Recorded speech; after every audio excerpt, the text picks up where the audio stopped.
My dear friends, welcome to Darktown. Population unknown, but decreasing with every passing story. Darktown is your typical American Midwest urban metropolis, but one with more than its fair share of mystery and intrigue. First up, we visit Credence, a young boy whose mother is about to give birth to his siblings, but as we know, things are never quite as they seem here on the streets of Darktown. So, what does it have in store for young Credence? Let's find out in our first story this evening.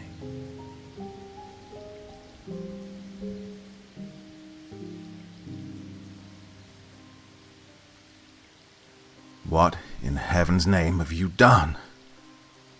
The shrill voice echoed off the walls of the small room. Credence flinched. Taking a moment to make sure he wouldn't be caught, he pressed his eye back to the keyhole. Inside the bedroom were his mother, father, the township priest, whom he'd been instructed to call father as well, and two fat ladies who were something called midwives. The priest was glowering at Credence's mother. She was exhausted after her labor and could do nothing except look at him with frightened eyes. Credence wasn't exactly sure why the priest was yelling at her, or why she was crying.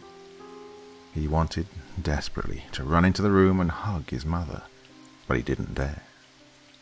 Ages ago, when the fat midwives had arrived and helped his moaning mother into bed, his father had grabbed him by the shoulders and told him, "Stay put." So he had. Through 4 hours of horrid screaming, he'd waited outside the door, frightened but curious. Now the house was silent, save for the joint wailing of the newborns and the priest. "Sinner, blasphemous wench," the priest shrieked, waving his Bible this way and that. "My wife is no such thing," Credence's father roared. The priest rounded on him. "Really? Explain that monstrosity then." The priest pointed at the bundle in one of the midwife's arms.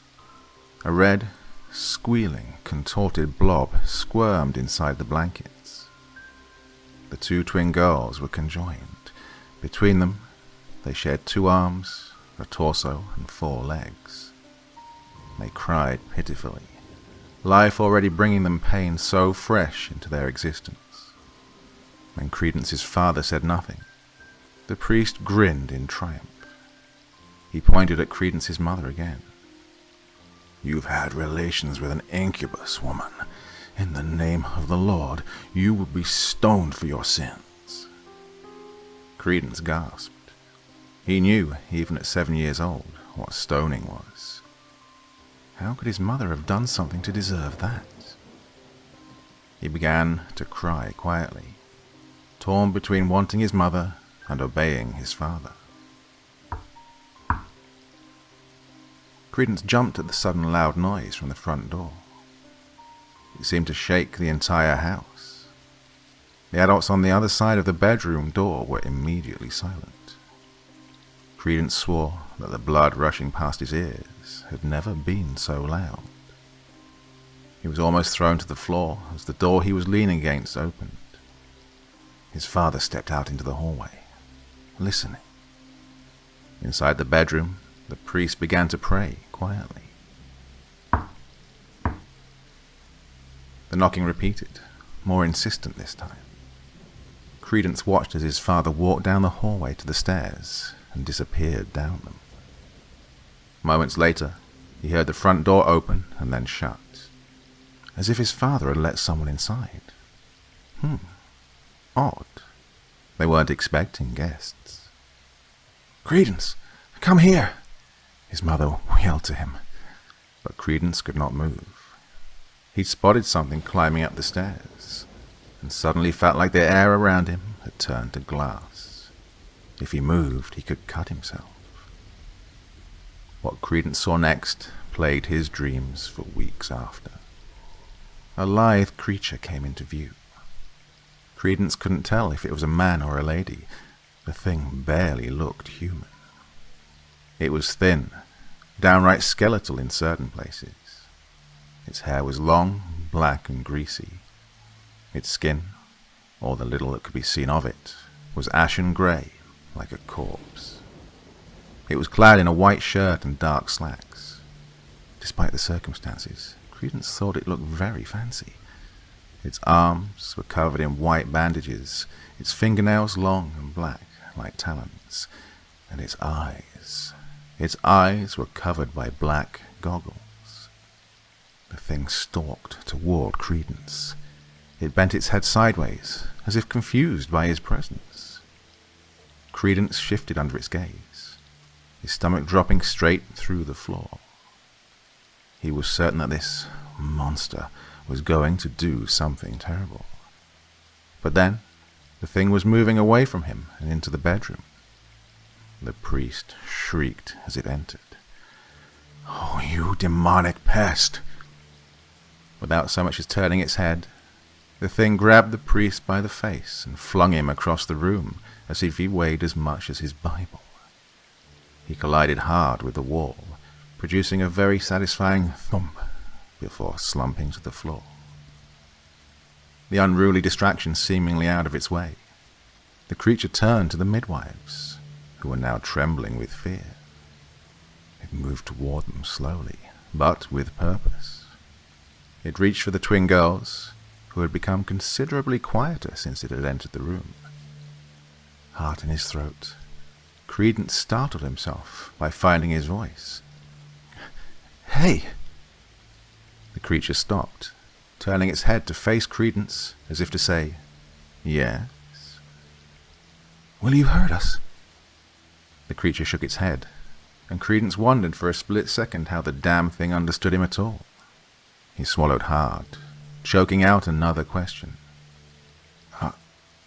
Are you really a demon?" This time, the creature merely shrugged. It turned its attention back to the babies, reaching for them and gently pulling them out of the arms of the stunned midwife. It pulled them to its chest with surprising tenderness, a small smile forming on its lips as it rocked the twins gently back and forth. Credence half expected the thing to start cooing at them.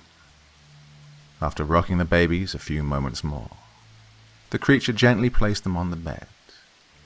Then it did something Credence thought was very strange. It pulled out a coiled tape measure from its breast pocket and measured the baby's length and width.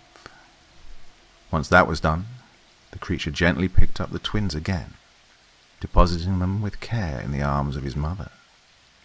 Then it strode from the room, through the hall and back down the stairs. The front door shut with a bang. As soon as he was sure it was gone, Credence ran full tilt into the arms of his mother. Hot, fat tears streamed down his cheeks as he frantically demanded to know what had just happened. His mother held him tightly and sighed. "That was the Undertaker." "The what?" "Undertaker. It's, a spirit of some kind that lurks in our town." "It's a death omen," said Credence's father as he reappeared through the doorway. "It comes to a house and measures someone for a coffin. Then it leaves and comes back again when the coffin is done. Usually the poor sod is already gone by then." Credence couldn't believe what he was hearing. "So, the babies?" His father nodded solemnly, and his mother began to weep. The twins lived for 2 days more, every second of it painful. It was almost a relief to everyone in the house when they took their last shaky breath. At the very least, the babies weren't suffering anymore. After their passing, Credence stayed home to comfort his mother while his father went to announce the death to the priest. The priest had been adamant that the twins were still a Cambion, but had held off on stoning Credence's mother. Apparently being flung into a wall does wonders for judgment. His father hadn't been gone 10 minutes when that same knock from a few days before echoed through the house. Credence got up and tiptoed to the front door. His father had told him, "When the undertaker knocks, you best answer." And he took that advice to heart. People who didn't answer the door made the undertaker angry, and that wasn't ideal. He opened the door, and sure enough, the undertaker was waiting on the other side. Under its arm, it held a very tiny coffin. It extended the sad little pine box to Credence, who took it without a word and promptly shut the door. And that wasn't the last time Credence saw the undertaker. Occasionally, he saw it knocking on the door of some unfortunate person's home. Sometimes it had a coffin, sometimes it didn't. It came back to his own house, twice. Once to measure his dying grandmother, and once to measure his older brother who'd caught rheumatic fever. As the years went by, people began to desert the tiny town. Credence saw less and less of the undertaker. When he finally moved away from the town, he hadn't seen it in almost 3 years. He was glad to be rid of the sinister omen. But a small part of him was upset, as if he was homesick for a place fraught with bad memories. So he began to tell the tale of the undertaker to his nieces and nephews, and eventually to his own children. The story continued down the line for generations, eventually lending itself to my tender ears. And who am I? Well, I'm not giving out any personal information to strangers, but I can tell you that I'm Credence's descendant, and now, like my mother, uncle, and grandmother before me, I too have passed on the tale of the death omen, the undertaker. Take what you will from this old story, believe it or don't. I don't really care, but I'll advise you to remember, if the undertaker knocks, you best answer.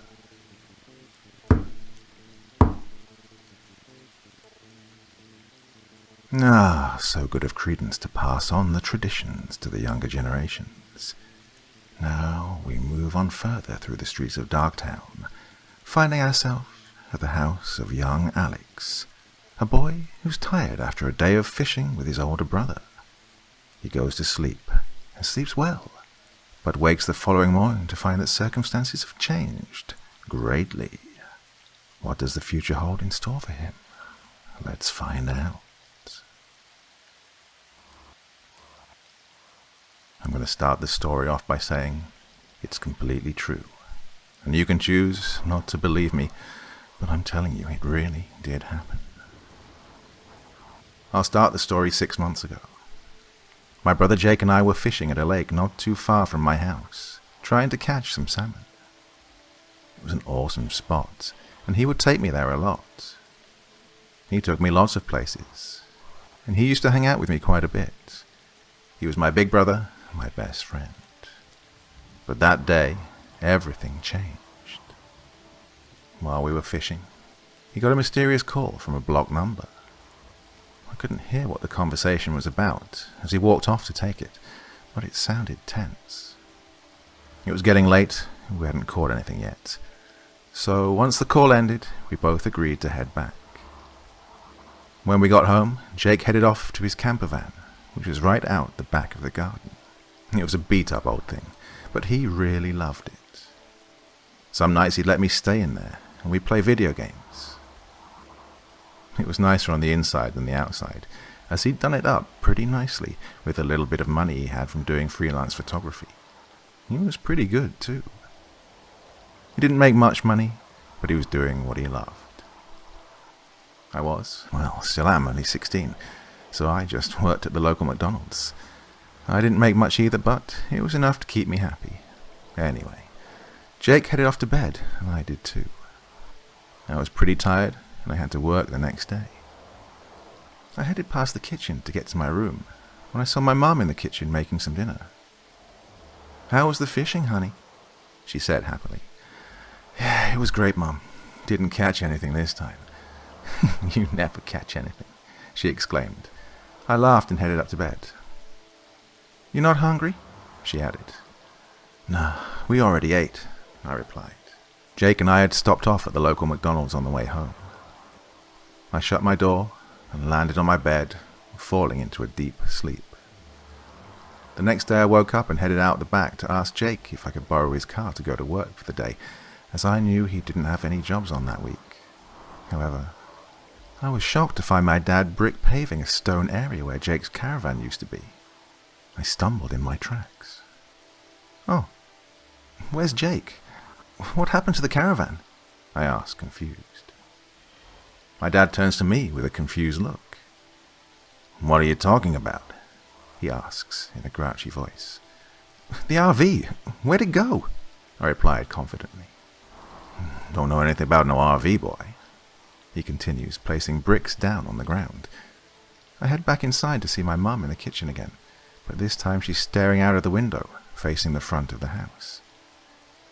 "Hey, Mum, where's Jake? And what happened to the caravan?" I ask. She turns to me with a worried and confused look. "Honey, who's Jake?" My heart sinks into my chest. She opens the fridge and starts making breakfast. Your son, Jake," I say cautiously, as if to remind her. She ignores me and continues by opening a jar of peanut butter. "Mom, are you joking right now?" She interrupts me. "Honey, stop. I don't know anyone called Jake. Is he a friend of yours?"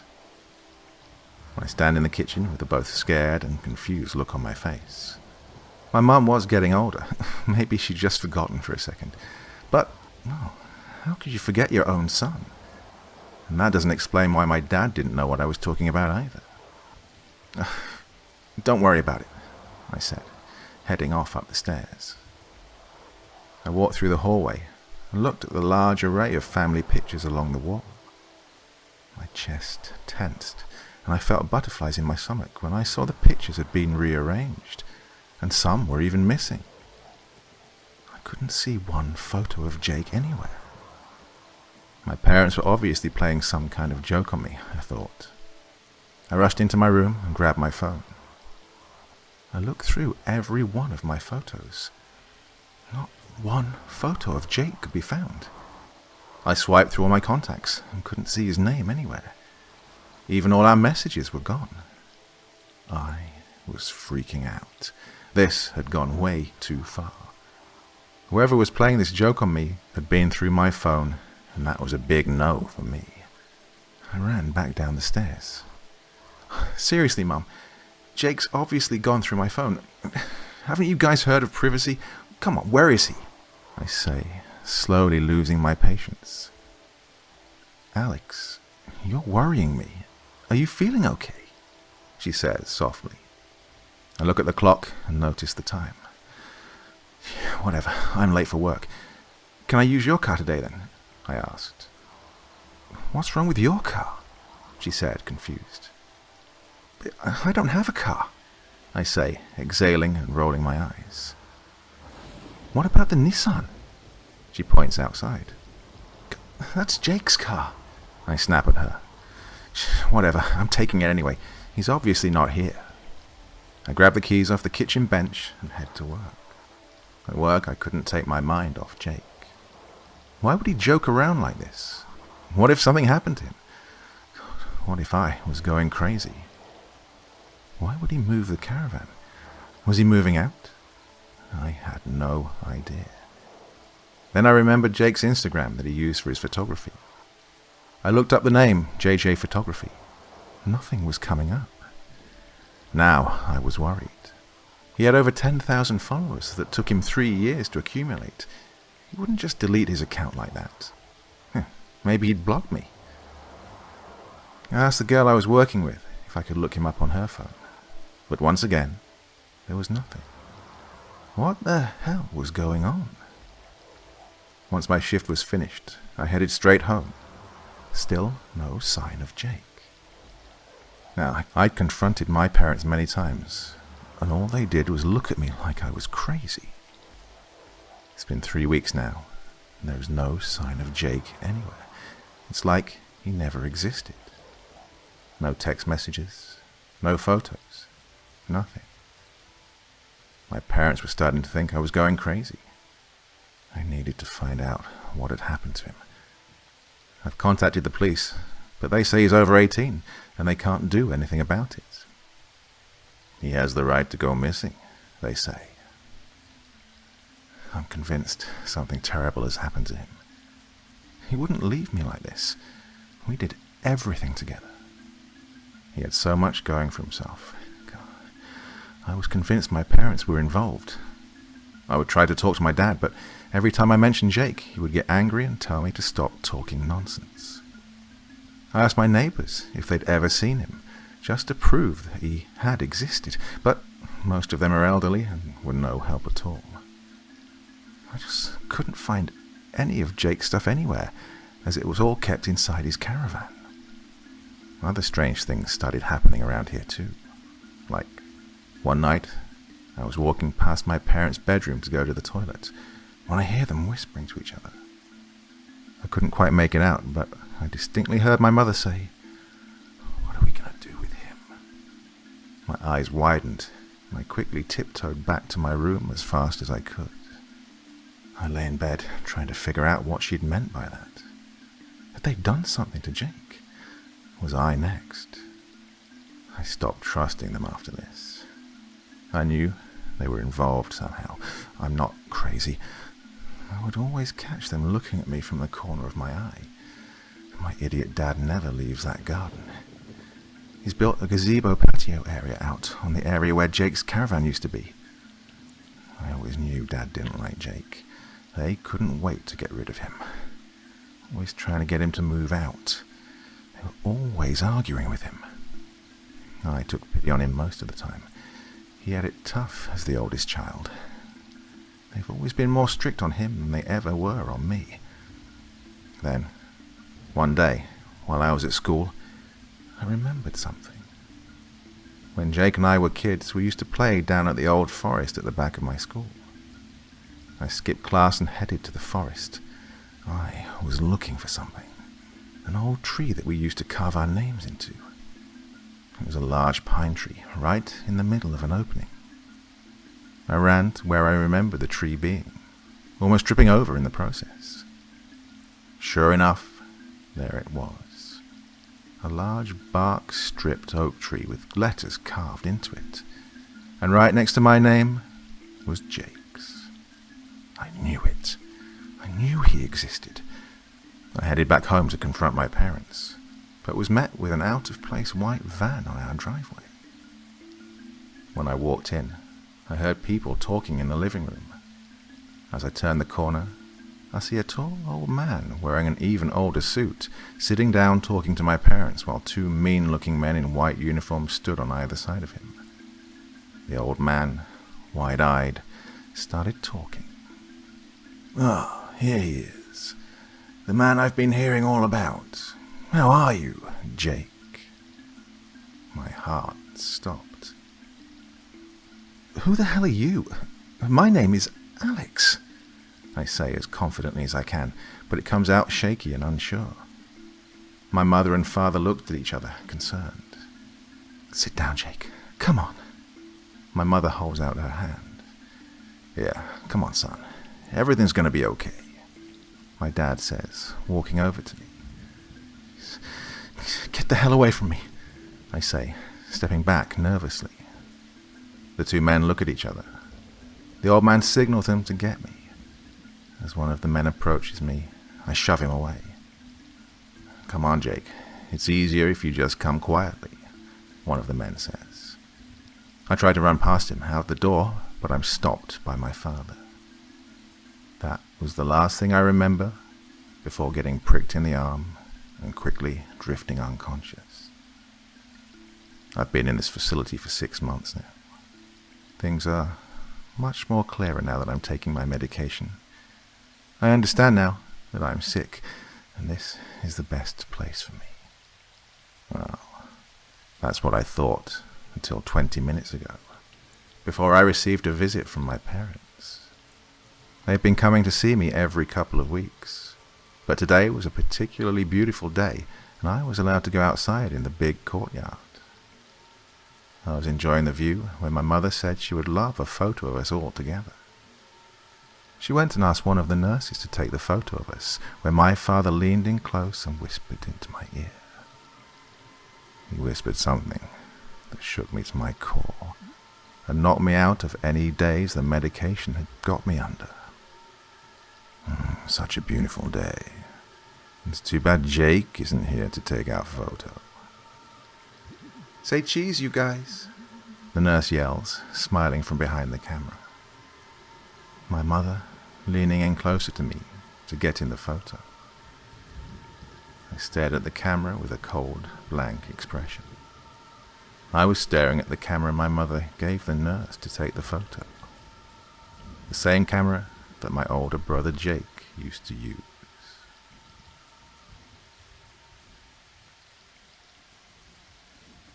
Well, you'd expect a little more from your parents than that, wouldn't you? What do they have up their sleeves? Intriguing indeed. Now, in tonight's final tale from Darktown, we move on to Aunt Helen, a hoarder in the classic sense of the term.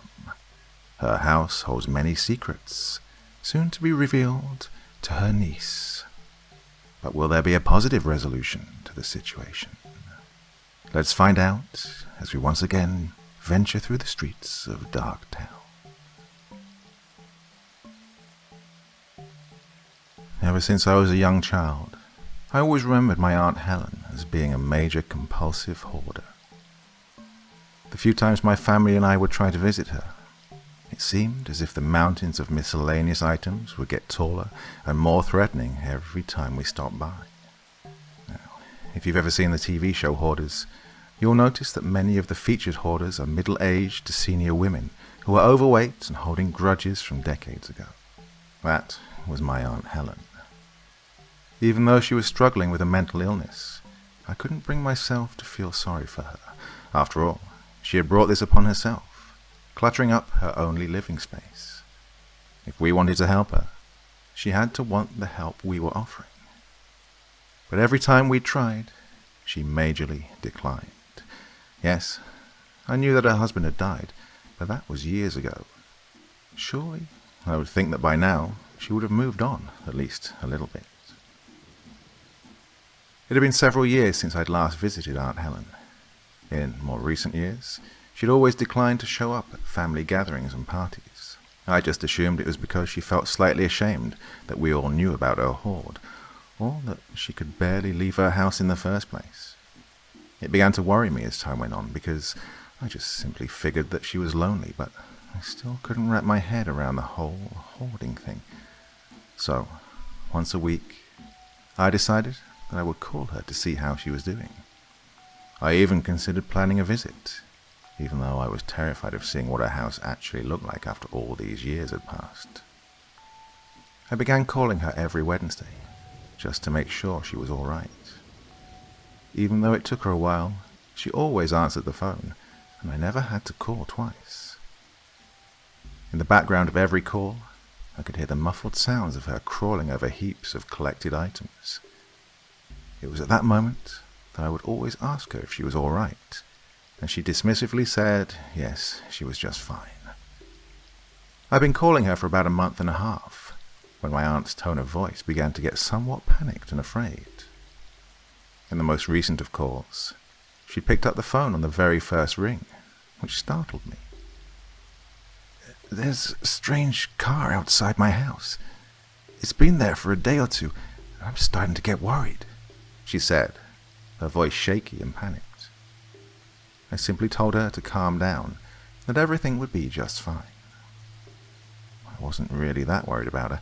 I was thinking that maybe she was delusional or something. I carried on with my life, not thinking much about what my aunt had said over the phone. That was until the next Wednesday rolled around. I set about my normal routine of calling Aunt Helen. I was surprised that she hadn't picked up the phone at all. She always picked it up, even if it was on the last ring. I decided that maybe she was taking a nap, so I figured that I wouldn't bother her. I should just try calling her again the next day.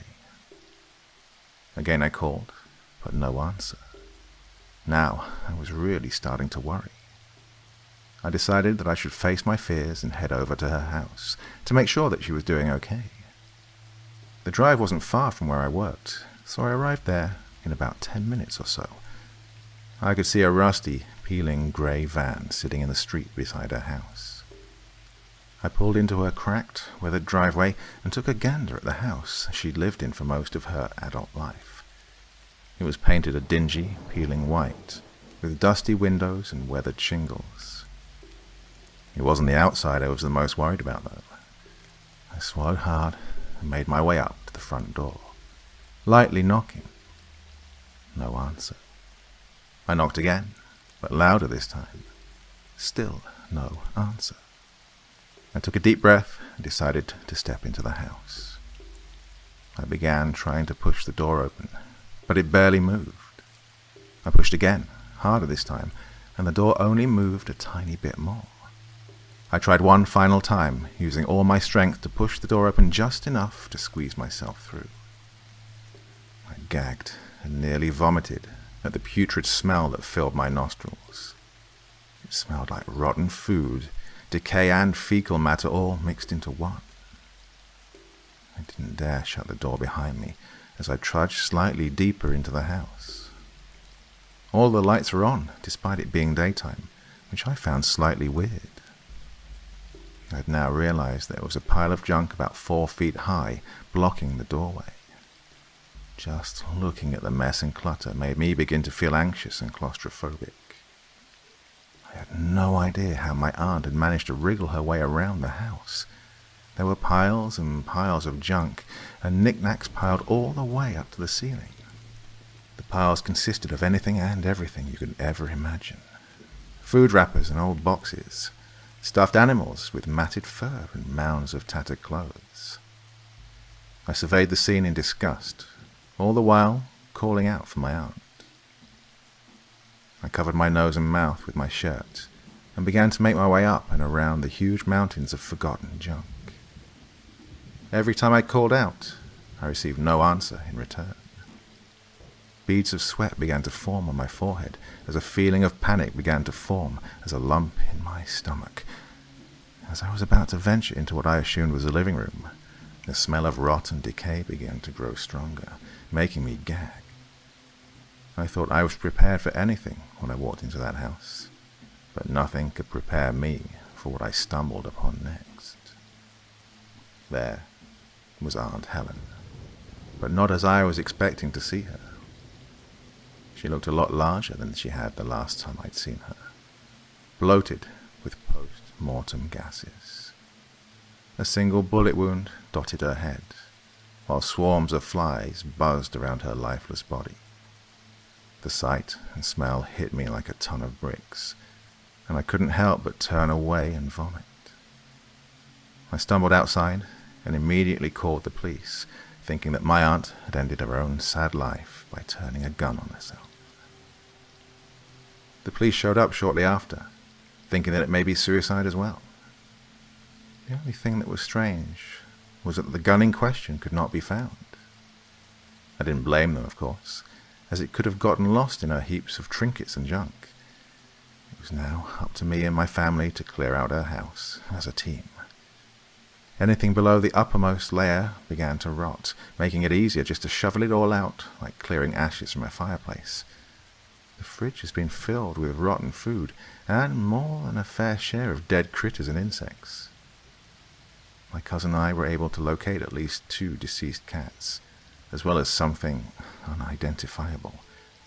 But as I was clearing items out of one pile, I uncovered something even more startling. After removing an old newspaper, a decaying human hand popped out, making me stumble back in fear. I immediately called the police once again, telling them that I'd made another startling discovery. After a thorough investigation over the course of a week, they were able to inform us that the body was identified as a man with an extensive criminal record. The car that had been parked outside when I first showed up was registered under his name, and a few stolen goods were found in the back of the van. As it turns out, this man had picked the lock of my aunt's door so he could get inside to rob her. That explains why the door was unlocked when I showed up a week later. The man snuck into the house, not expecting to find a huge hoard, but some valuables instead. He had been armed when my aunt caught him sneaking into her house, so he shot her and tried to make his way out, but was buried alive by decades of old junk. I'd always thought that my aunt's hoard would kill her, not a bullet to the head. But the hoard was like a monster in a horror film, not only consuming her life, but also ending someone else's. Welcome back, my dear friends, to Darktown. A man falls asleep in the luxury of his Darktown apartment, but when he awakes, he finds himself in a different world. Will he ever be able to return? Listen and see.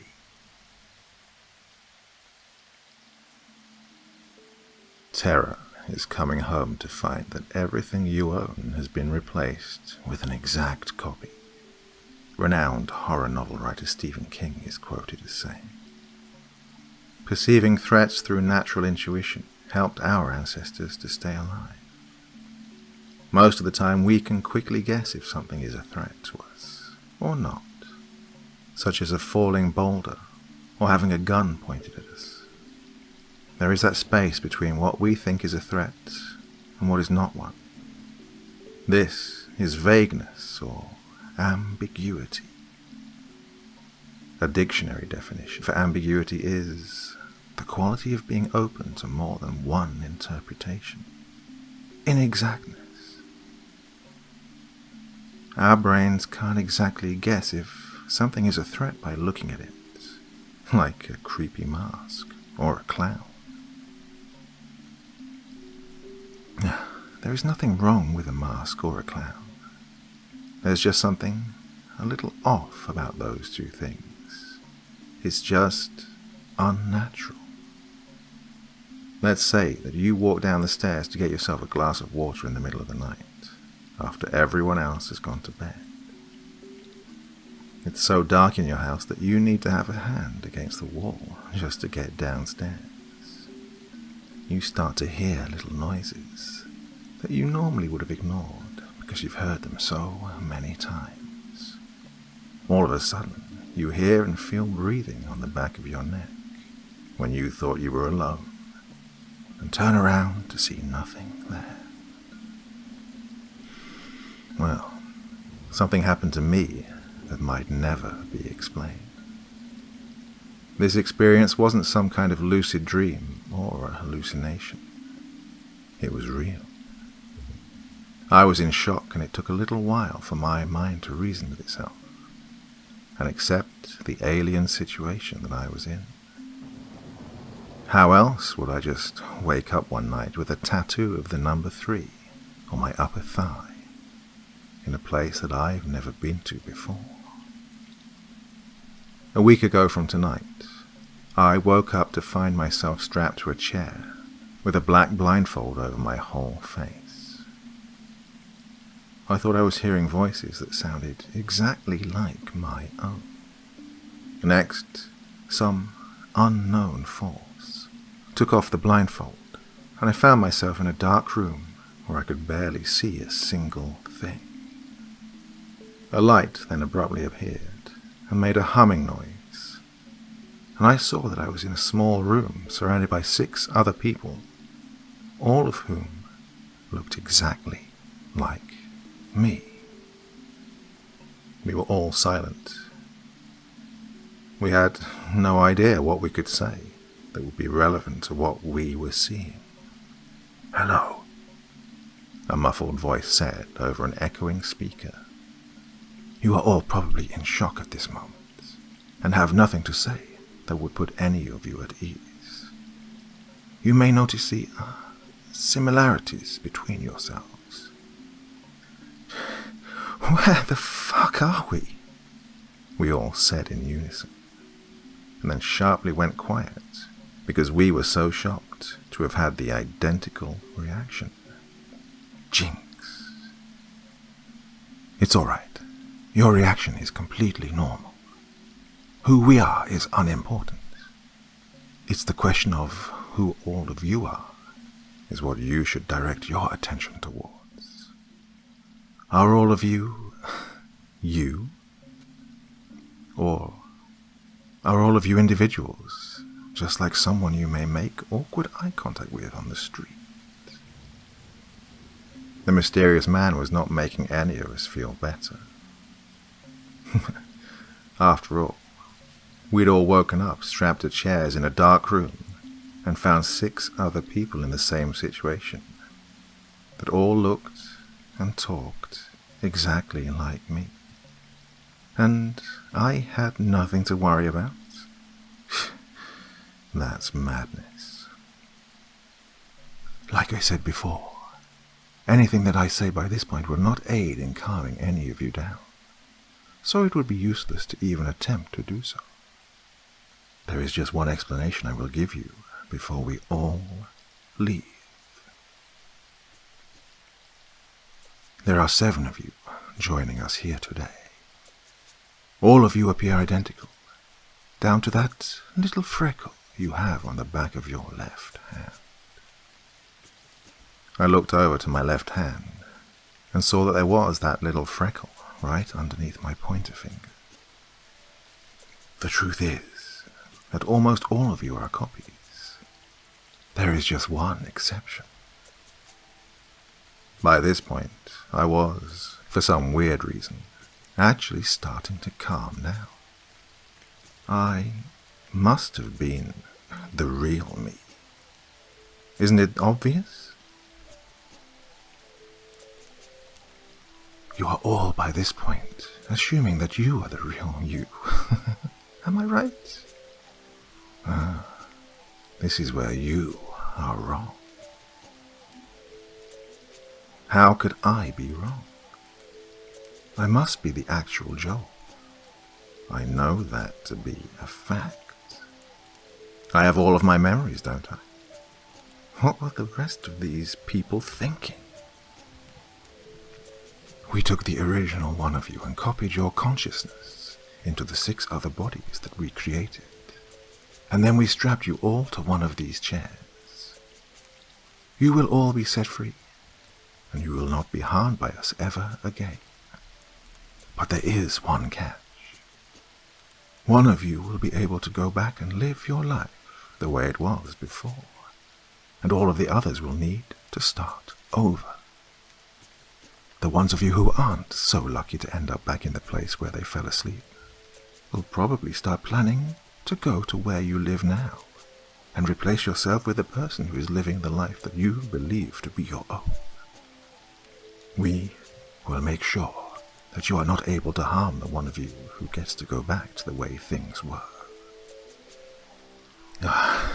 This can't be happening, I remember saying to myself. There was a 1 in 7 chance that things would go back to the way things were. What felt like only a few breaths and blinks ago. After the man stopped talking, everything faded to black, and I woke up in a bed that was not my own, across from a huge glass wall outlooking snowy mountains. My chest dropped into my stomach. I wasn't at my house.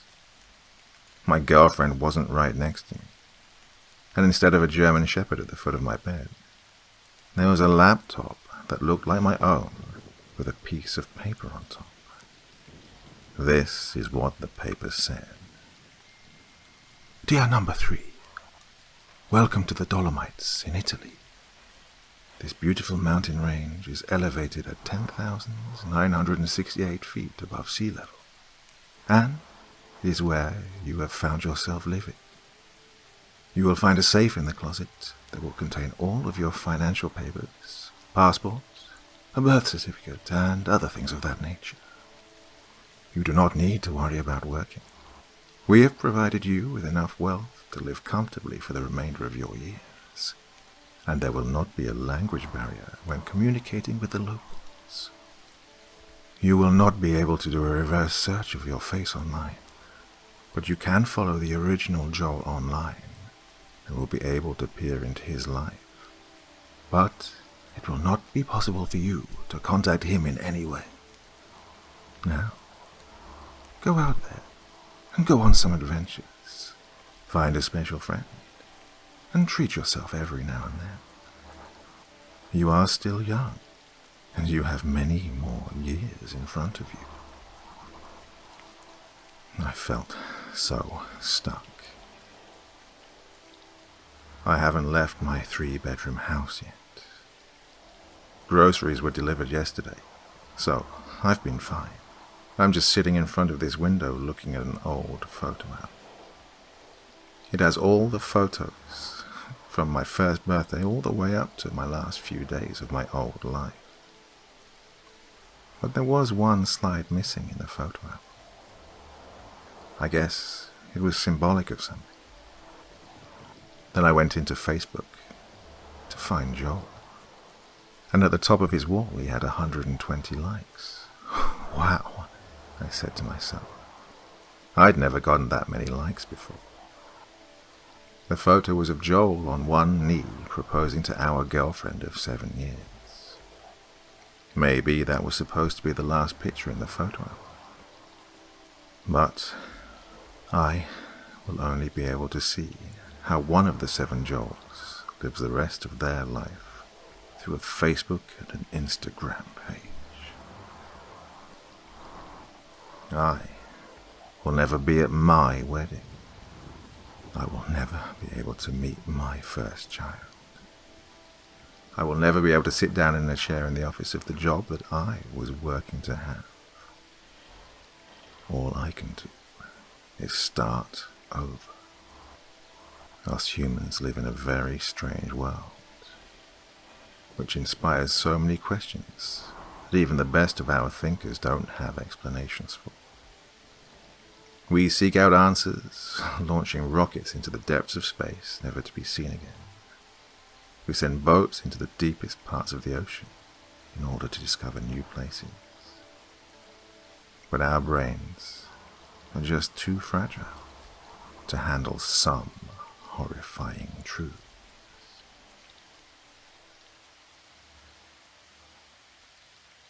Well, do you think he was the lucky one who got to return to Darktown?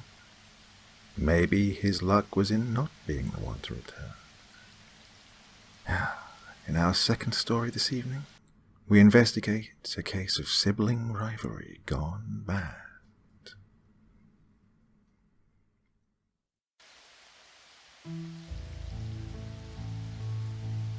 I've always hated my twin brother, Richard. It was a liquid hatred that slithered through my body like an ice-cold vapor. His speech, his mannerisms, his style of dress caused me to cringe with disdain. Years of living in his shadow, enduring his endless taunts and sickening arrogance, planted the seed of revulsion and the desire to rip his heart out. As kids, he was blatantly favored by our parents, while I was labeled the difficult one, and the contempt we felt for one another because of this was palpable. Through the years, our conversations were always peppered with snide remarks and criticisms. There was never any warmth or shared moments of affection, just a barrage of accusations and hidden agendas. The day he died, I rejoiced. I'm sure that sounds heartless, maybe even a bit psychotic, but it's the truth. There was no outpouring of emotion or tears of sorrow. I lacked any feelings of remorse. I felt nothing. Richard's death was inconsequential, a minor distraction, which was easily disregarded. I viewed my parents' overwhelming grief as tedious. Their constant whimpering made me want to vomit. I would snicker under my breath whenever they would mention my brother's name, and then crumble into an emotional heap. Their devastation was always met with a drawn-out yawn, and a vindictive smirk, because I knew how much these people despised me. I was a reminder of what they had lost, and it was delicious. At his funeral, I looked on with eyes clouded with amusement as I watched my mother make a spectacle of herself by collapsing onto Richard's coffin and repeatedly screaming, "Why?" as my father tried to console her. Our eyes met, and again I smiled, for I knew the truth. They had murdered the wrong son.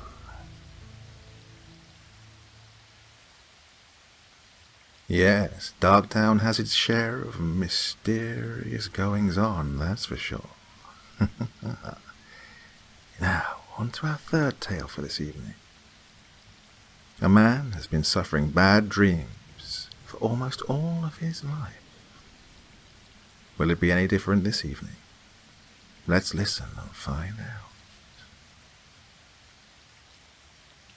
It calls itself the Onyx, the Black, the Darkness. It is an ominous and otherworldly thing, slowly and painfully driving me to my grave since I was a child. I can remember our first encounter with clarity. The bulb in my nightlight had burnt out, and Daddy and Mummy were already in bed. No one was left to protect me. The creature walks hand in hand with the darkness of night, undetected, unexpected, yet perpetually feared. You see, this entity preys viciously on the weak of mind, the innocent, the unknowing. It is undetectable in the first moments of its arrival. No warning is given, no chance to prepare. It is simply there with you, whether you want it to be or not. It's followed me for years now. The 20th anniversary of when it first showed itself to me is approaching, and it knows I am near the point of surrender. The Onyx has mastered the art of enforcing psychological exhaustion upon its victims. Things go quite smoothly through it when it has known you since your childhood, as it has me. Most people would recognize it upon seeing it. It has no real shape or mass. It's just that dim, wispy cloud of hellish darkness crawling up your bedroom wall and looming in silent weight of your surrender to weariness from the day.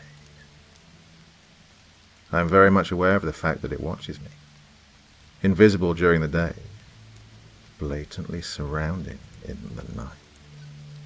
The moment light is extinguished with the simple flick of a switch, it exists, dominant and evil. The Onyx has been gracious enough to inform me that tonight will be my final encounter with it. Not that it's going anywhere, only me. I have no say in the matter, no control. I am under its merciless command. I am given no choice but to accept my fate and my final task, to lie in agonizing wait of the final visit of the Onyx. I'm starting to shiver. Oh God, I can already feel it. The sensation of several weights laid across my body is abrupt and powerful, pressing me into the mattress. I can't move.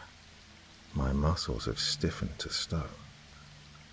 I dare only to move my eyes, and I watch as the Onyx slithers under my closed door and into the room. It watches me from the foot of my bed. I am helpless, ensnared vulnerably with its insidious contemplation.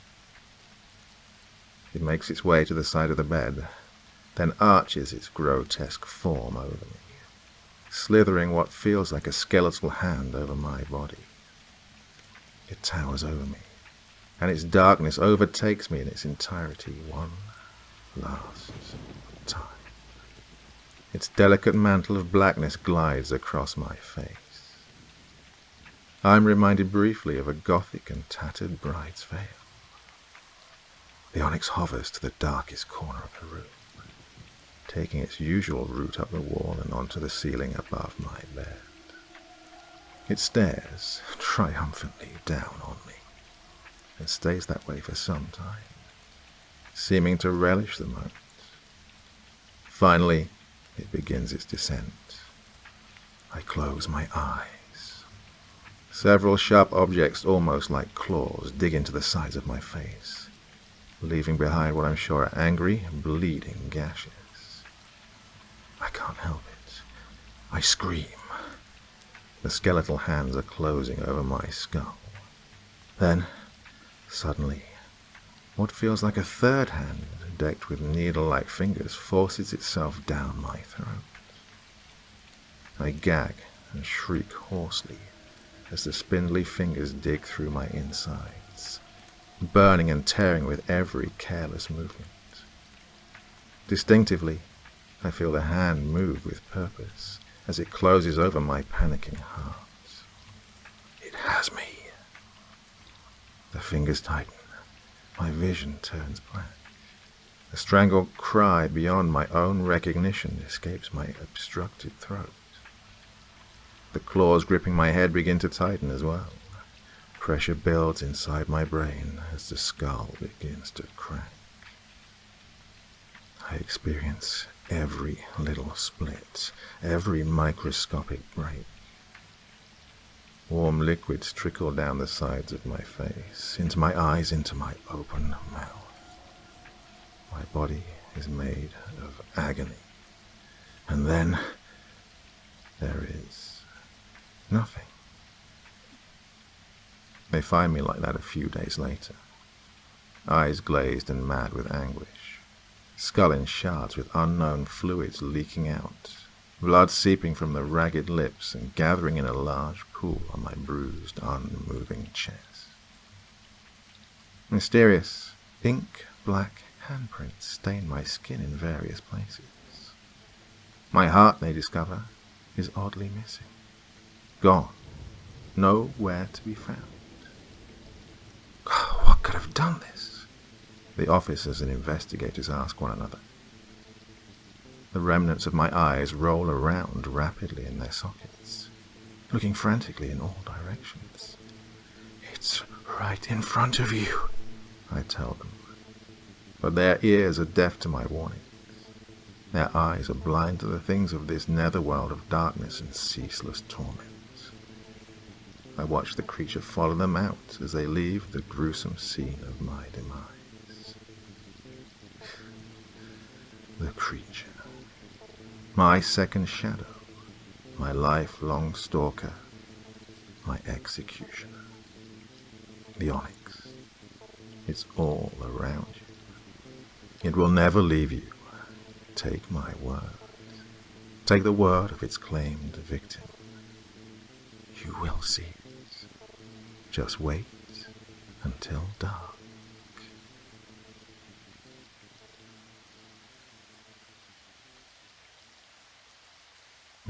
So when I tell you it's only a story and wish you sweet dreams, I do so dearly hope it doesn't end up for you like it did for that poor man.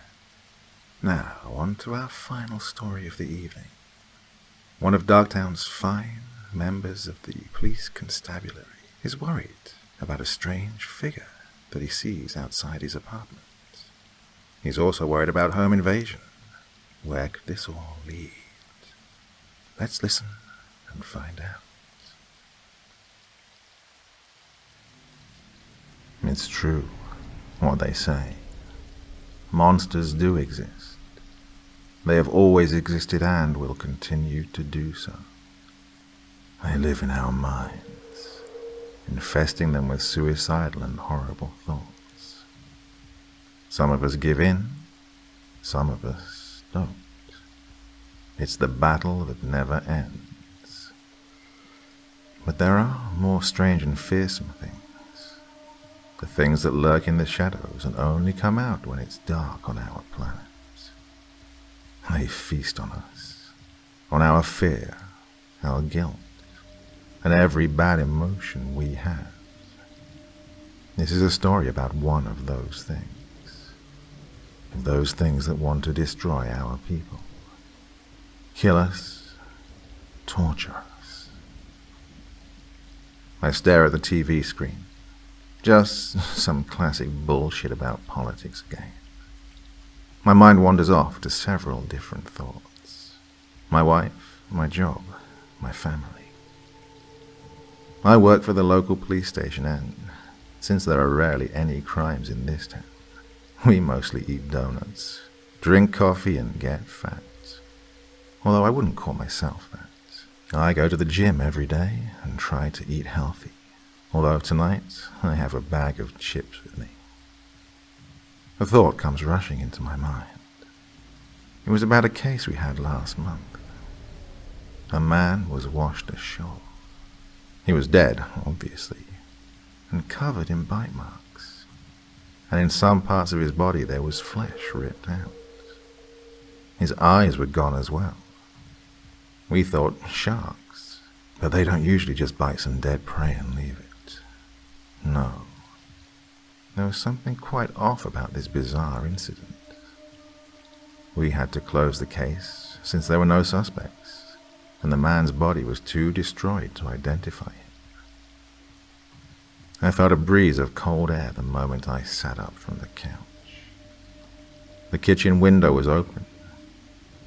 I got up to close it, and as I did, I saw a figure standing outside, looking at our window. I was a bit creeped out, I'm not going to lie. I hesitantly closed the window and then shut the blinds, thinking about how creepy this actually was. I yawned and opened the bedroom. My wife was long asleep, so I kissed her on the cheek, dressed down to my underwear, and silently got into bed and pulled the covers over my body. I was awoken at about 3 a.m. from knocking on the door. We lived in an apartment on the 4th floor, so it wasn't likely that any homeless person could have gotten in. Yet I got up, put on a pair of shorts, since it was summer outside, and went to look. I heard the knock again, and this time it was more violent. I said, "Hello?" and immediately regretted saying it. From the other side of the door, I heard an old man's voice. "Go, run, they'll get you, run, run, they will eat you." And then there was silence. I listened for breathing, but there was none. In fact, it was way too quiet, more than it should be. We lived under a bar, and people go there every night. I was really creeped out when I, once again, felt cold air rush up my back. I looked behind me and saw the window in the kitchen open again. What? I'd closed it when I went to sleep. I walked slowly to the kitchen and to the window. I saw the same figure still standing there. I shut the window fast, locking it with a lock that we had over each window. I shut the blinds, took my gun from the safe and put it on my nightstand, just in case. I went back to bed, but it's needless for me to say that I didn't close my eyes once again that night. The next morning, once I woke up, my wife was cooking breakfast already.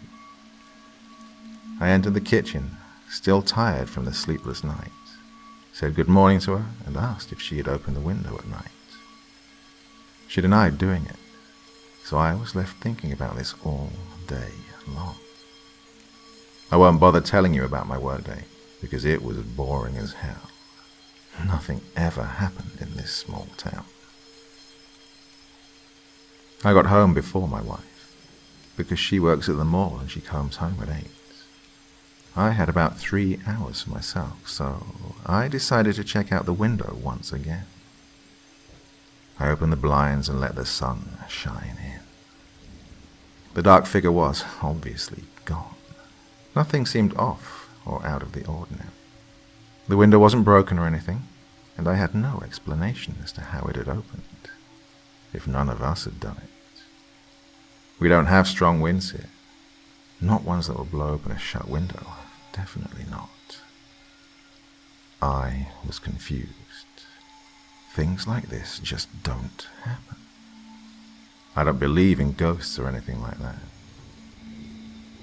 I decided to throw some bad thoughts out of my head and go out to smoke a cigarette and wait for my wife to come home, since she only works a few 100 meters away from here, and she's on foot. Once she gets home, we order pizza for dinner, watch a movie, and do adult stuff. Talk, laugh, drink a bit. We go to sleep at around 1 a.m., and I check the window before we do so. It's shut. No figure standing outside this night. I go to the back door and check the lock on the door as well. Locked, and no sound outside. I go back to the bathroom, turn out the lights, and jump into bed. I feel cold. I wake up. My watch is unplugged. I turn around and see the bed beside me empty. A cold sweat is rushing down my spine. My wife is gone. I bolt upright in bed. I feel the cold again. I grab my gun and walk out of the bedroom. What I see is terrifying. Every window is open, wide open. The cool air is blowing in. I proceed to close every window and, as I do, I call for my wife. No answer. I check the bathroom and every other room. Nothing. Finally, the kitchen. The window is the last one open there. I walk inside the dark kitchen, pointing my gun at the window. It's an intruder, I proceed to tell myself. But something inside me knows this is something worse. I don't dare to turn on the lights in the kitchen. I'm scared that I might see something I will... well, I don't know. I slowly approach the window. Then I see it. It's my wife. Well, her face to be exact. A minute later, it's gone. I want to call out to her, but I can't. My mouth is dry.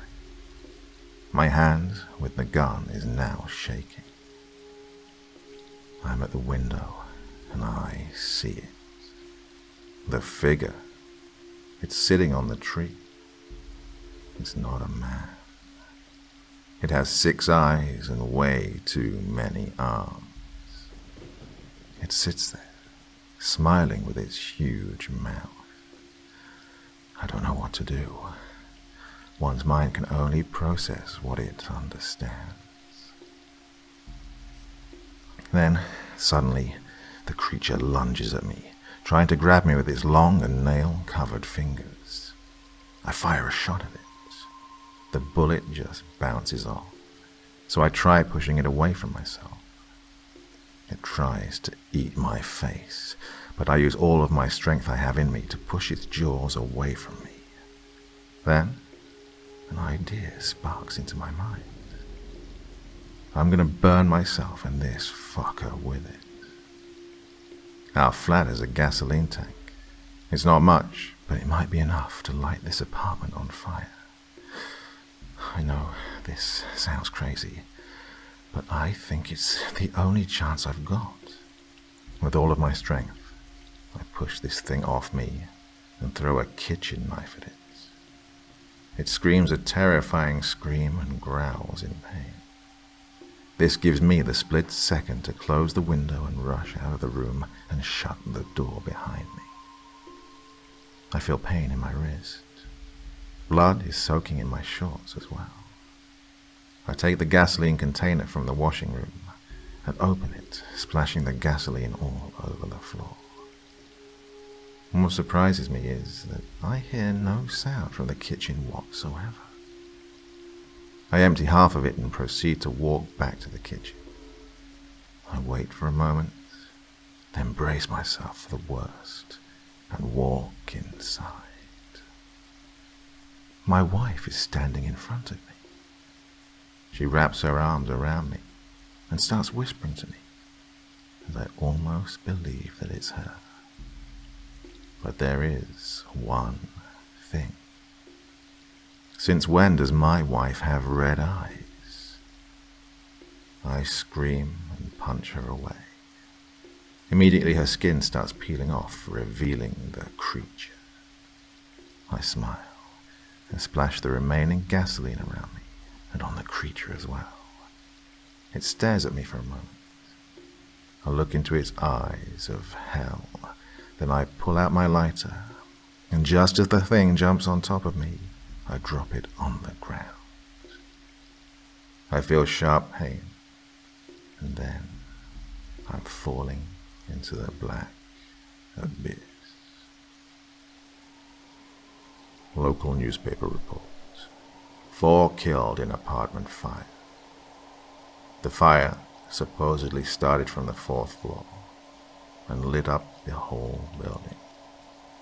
It took 2 days for the firemen to completely extinguish the fire, which could have been caused by a gasoline explosion.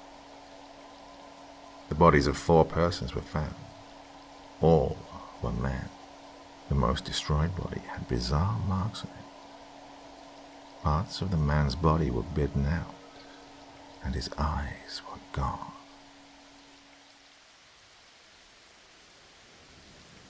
We join a man who has a little time to reflect on the decisions of his past and how they have led him to his current predicaments.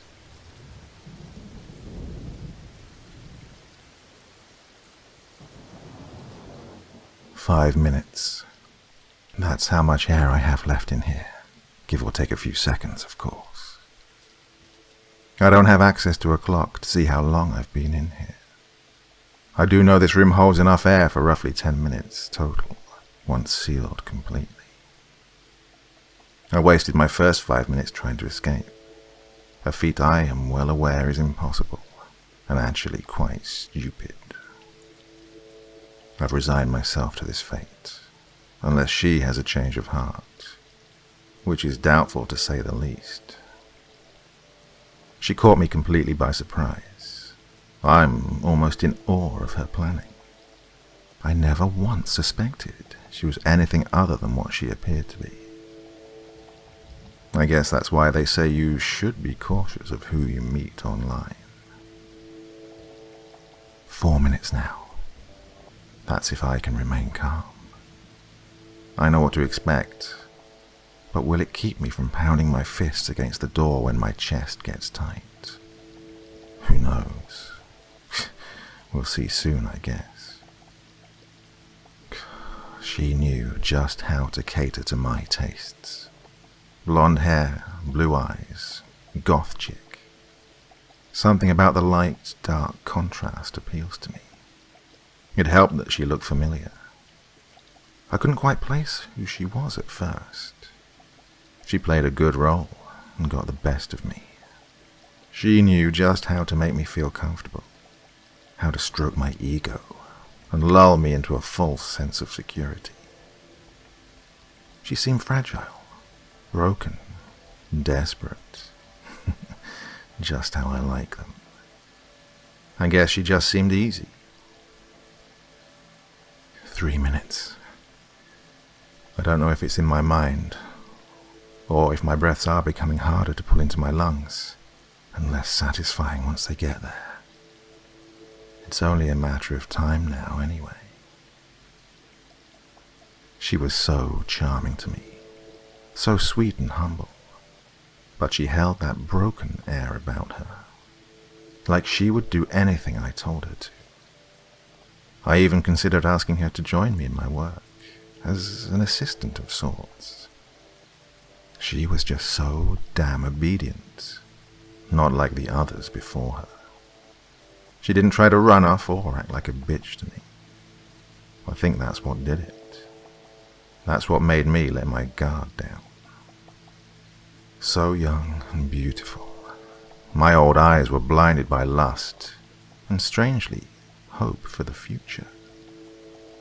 Hope that she would be the one that I could keep, teach, and mold into the perfect life mate. Life can get lonely for a man of my tastes. 2 minutes now.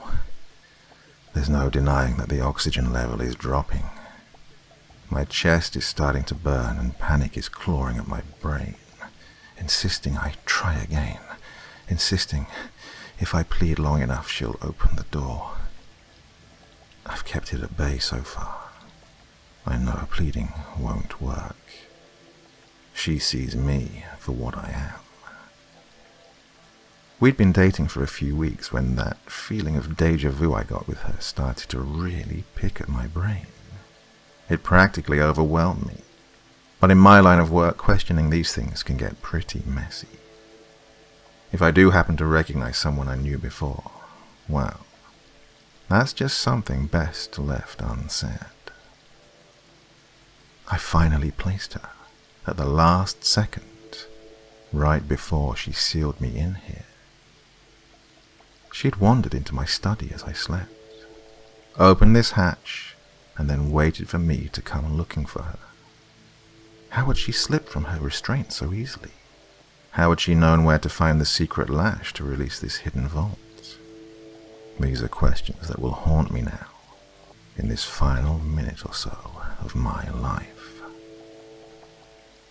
The air is hot now, thick and almost completely devoid of oxygen. My chest is burdened by an unbelievable weight, and black dots shower my vision.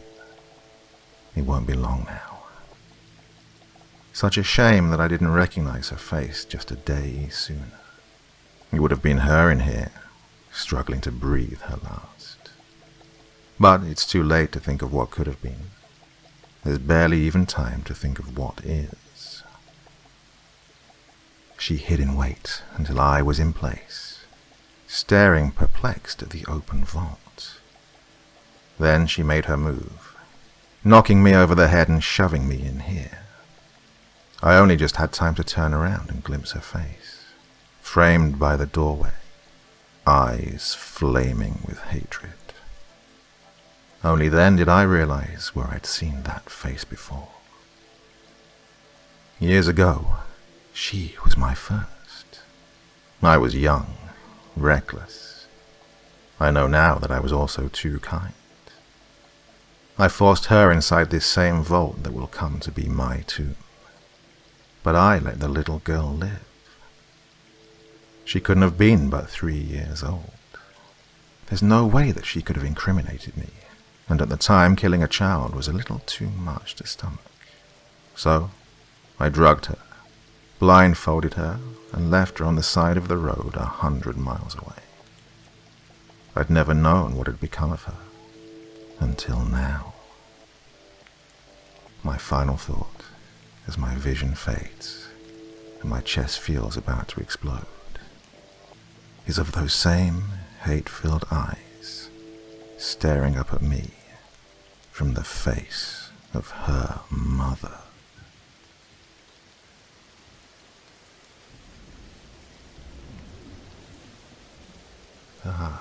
They say we never forget a face, and how true that seems to be.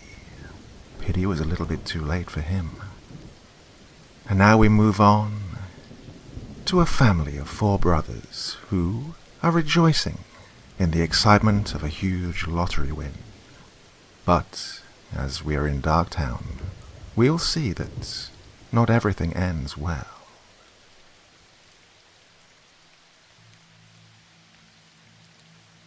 "3 years ago I won the lottery, and within 4 months I'd learned to never trust anyone.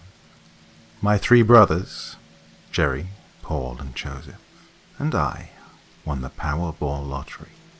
We claimed it anonymously and split the $399.4 million between the 3 of us. Of course, after taxes, we only took away around $71 million each. Every week for 10 years, we'd been throwing in $50 a person. Some weeks we'd win a couple of $100, but others would only take a couple of dollars. Despite losing money, we would still throw in the same $50 week after week without a second thought. The very hope that someday we might be able to just live comfortably without having a job was more than enough motivation for us. So that's why we never gave up, or even gave the $50 expense a second thought. We started the lottery pool when I was 24 years old. It became a thing one Christmas morning, when we all realized that we were spending around $300 a month on lottery tickets already. Now, before you judge all of us, I want you to know that since we were young, our father had spent almost all of his paycheck on lottery tickets. We captured that same passion, but luckily for us, it was in a more moderate way. Joseph and I have always been the closest, since Paul and Jerry were both more than 7 years older than us. Joseph and I only had a 2-year gap between us. It meant that we argued and fought the most, but at the end of the day we never complained about having to share a bunk bed with each other. No matter how much we argued that day, we would still talk to each other until we fell asleep every single night. We were the ones that actually got everything set up for the lottery pool, and he was the one that convinced Jerry and Paul to join in, so that we could have a better chance. We made ourselves a few simple rules, in case we won, and how we would go about getting the tickets. Number 1. We always used randomized numbers, chance above luck. Number 2. We would buy the tickets in a turn-based system. Jerry, Joseph, Paul, and then me. Number 3. No matter who turned in the numbers, we would always split the winnings 25% each. Number 4. If someone was unable to participate that week, they would not be included in the winnings.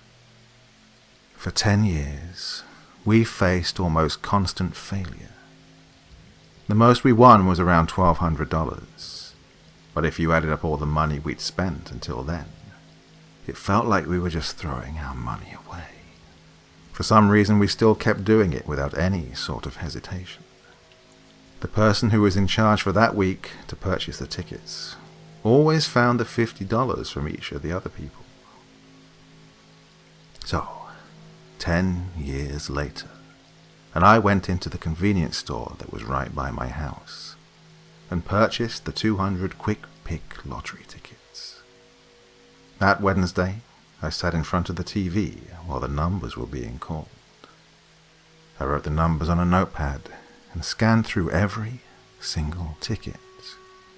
When I found one ticket that matched every single number, and in the right order, I stared at the 2 pieces of paper. I checked the ticket over 100 times, just to make sure that the ticket I was holding in my hand was the impossible goal my brothers and I were shooting for. I called all of them within 10 minutes, and within an hour, all of them were standing in front of me, staring at the lottery ticket. Paul asked me if I was pranking them, but I convinced him that I really wasn't. Jerry's whole body was shaking with what seemed like absolute excitement, and Joseph walked up to me and gave me a hug while telling me that all of our lives would finally get better. We all decided that the cash option would be the best for us to split it equally. And once we got the cash, the first thing we did was split 4 ways on a new house for our mother and father. I have never seen them so happy than the day that we surprised them with their new house. My father fell into tears while trying to explain how much it meant to him, while my mother gave each of us hugs while telling us how great we were to them. With all this newfound money, life was great to me until a month and a half later, when Paul was found floating in his outdoor pool. His neck had been sliced open, with the head of a rubber duck poking out of his open neck. Joseph came over to my house the next day to deliver the news, and when I heard about it, I just wanted to cry over the loss of Paul. We may not have been close, but he was the one that always made sure we did our homework and that we made good decisions. Every time any of us thought about doing something reckless, Paul wouldn't try to stop us, but he would try to talk to us and tell us that he thought what we were doing was absolutely foolish. The paranoia didn't really sink in until the death of Jerry 2 months later. He was found in the middle of our local park, clutching a rubber duck. His stomach was ripped open with both of his feet stuck into his midsection. He had been dead for 8 hours before someone noticed that there was a dead body on the park bench. The day after Jerry's dead body was found in the park, I noticed that Joseph had stopped talking to me altogether. Just to make sure, I texted him over 10 times and called him 3 times, but I never got a response. I remembered playing with ducks with Joseph in the bathtub when we were younger and took baths together. I remember that Jerry and Paul would always make fun of us for playing with such childish toys in the bath, but we were never really affected by their taunts. I didn't want to think it was Joseph actually killing both of our brothers, but I didn't really have any other person to blame. I know I didn't do it, and I know that we claimed the lottery winnings anonymously, so all of my worry was on Joseph. I know that we were family, but you don't know what people will do for that extra bit of money. We all had more than enough money to live off, but obviously Joseph didn't think it was enough for him. For the next 2 weeks, I double-checked everything I did and everywhere I went. I was filled with paranoia, since I knew that Joseph knew where I usually liked to go and what I liked to do. I kept staying vigilant until yesterday. Yesterday, I woke up to the news of Joseph's death. He was found with a knife cut from his neck to the bottom of his midsection. The bottom half of a rubber duck was stapled to his stomach, and the top half of the rubber duck was sewn over his lips. There were 2 words cut into his forehead: "Little Ducky." When I heard the news of his death, my blood ran cold, and I found myself filling with an overwhelming sense of panic. Little Ducky. That's exactly what my mother used to call us.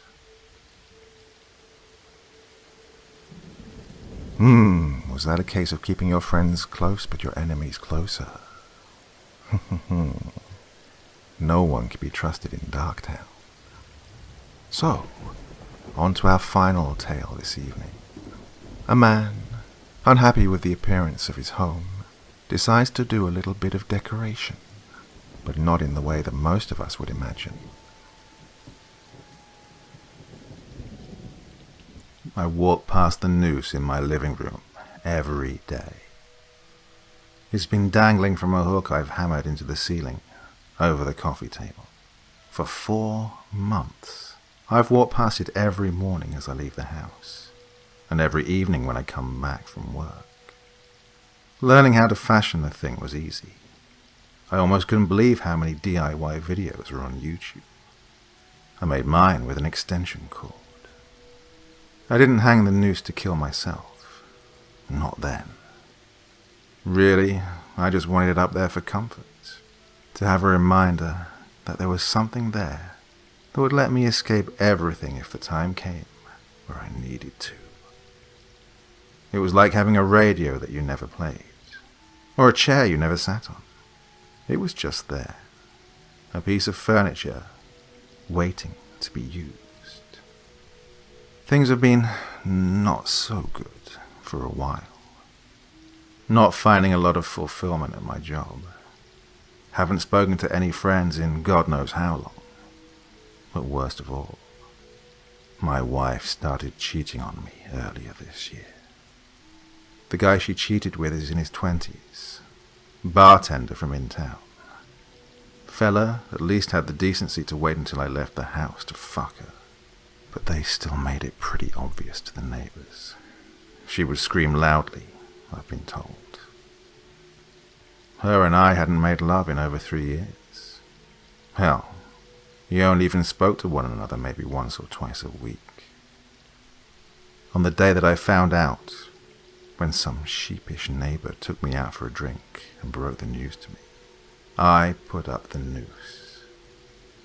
I did it while she was sitting on the couch watching TV.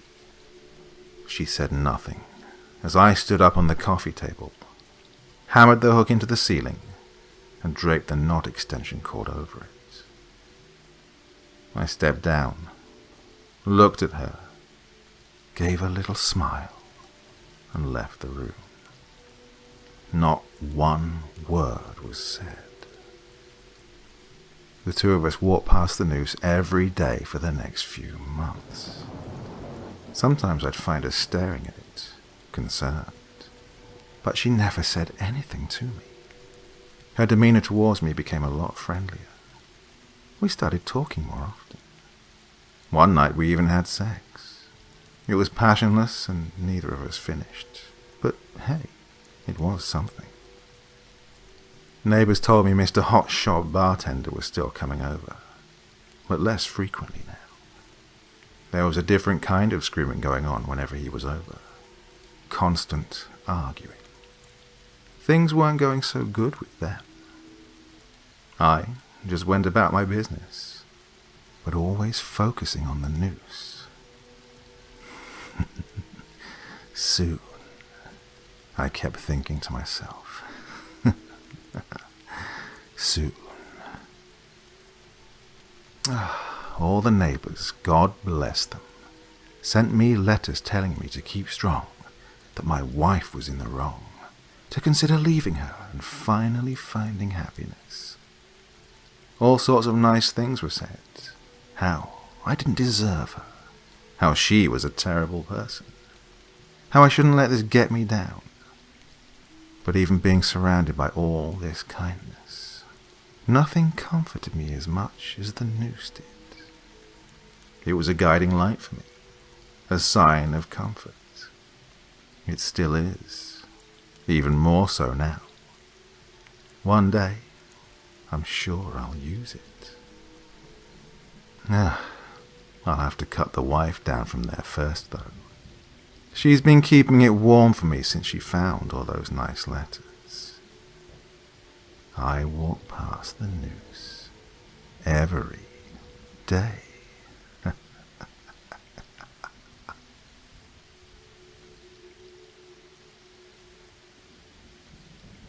On our last visit, we ended up in the suburbs and witnessed some poor, unfortunate events that led to murder.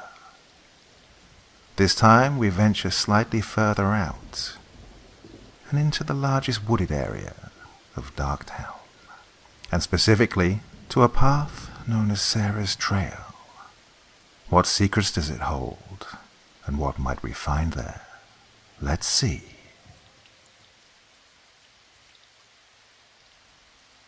I've lived in this town all my life, and I've never experienced anything more life-threatening and horrific than when I travelled through Sarah's Trail. I was only 16 at the time, and a real adrenaline junkie. To me, the trail was just a convenient path that made travels from my friend Chloe's house to my house shorter in time. The trail began near the local Walmart, where the back of the store led into a forested area, and it stretched all the way to the other side of town, where most of the housing complexes were, including mine. My history teacher had told us one day during a lecture that the trail was the remains of what used to be railway tracks, constructed for the old railway system, but rotted away after years of neglect due to the business being sued in the 1920s. Apparently there had been a train that derailed, killing about 200 people in the spring of 1923. This was because the track had not been laid properly, and the business neglected to fix them. But that wasn't the only dark history behind the trail. If you asked locals about the trail, for those who had been living there during the summer of 1967, they would tell you the story of Sarah Ann Bluer. She'd been in grade 12, a real ambitious art student. She'd worked on the church mural downtown, her signature painted among the rest of her peers as remnants of a lost, spirited youth.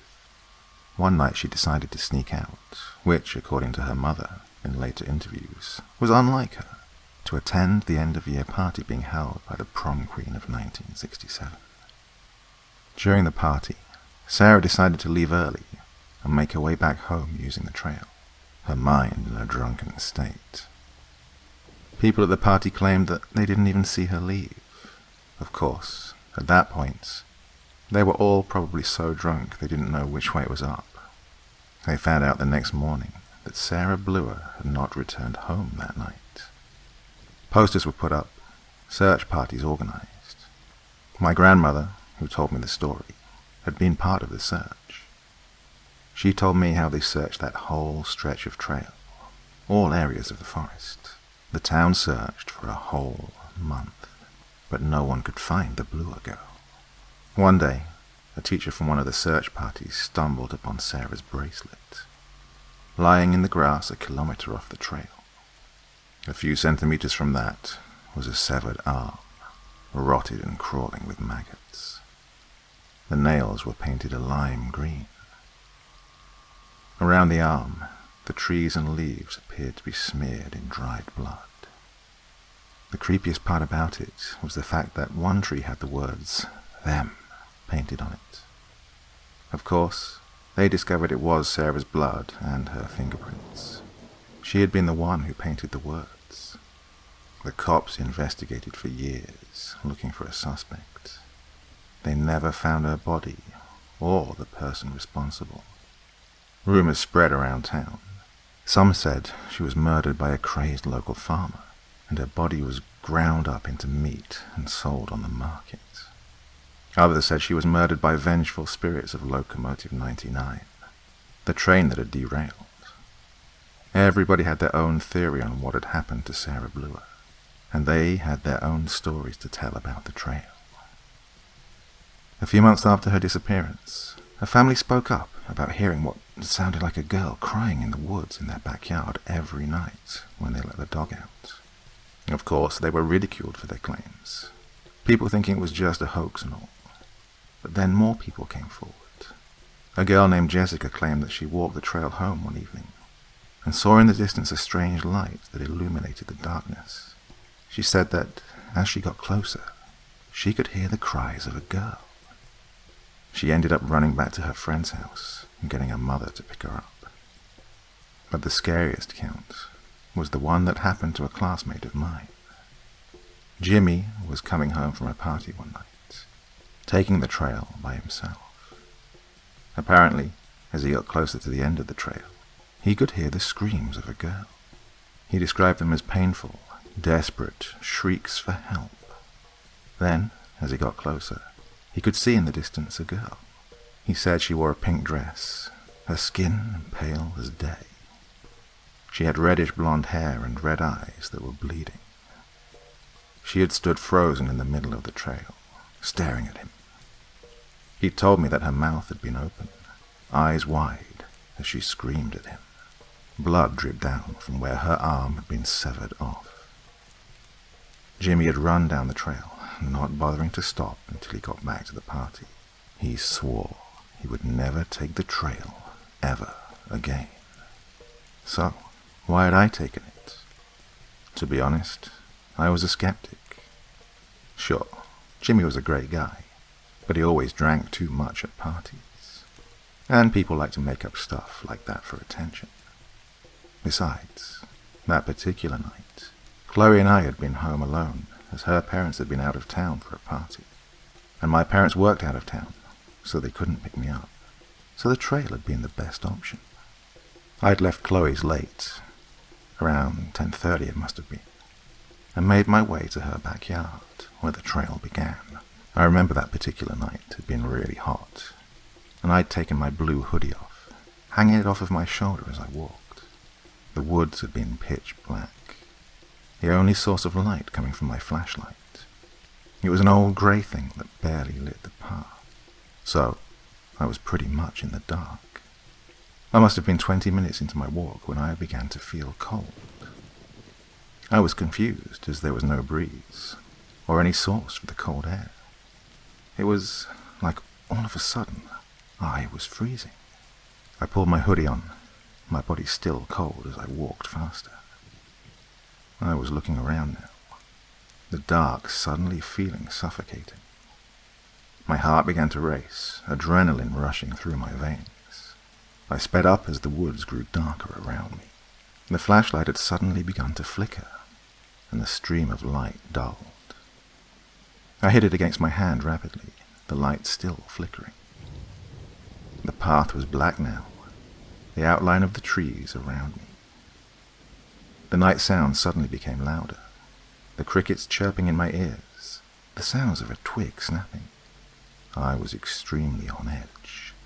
I gave up on my flashlight and instead began to run, my heart booming in my chest.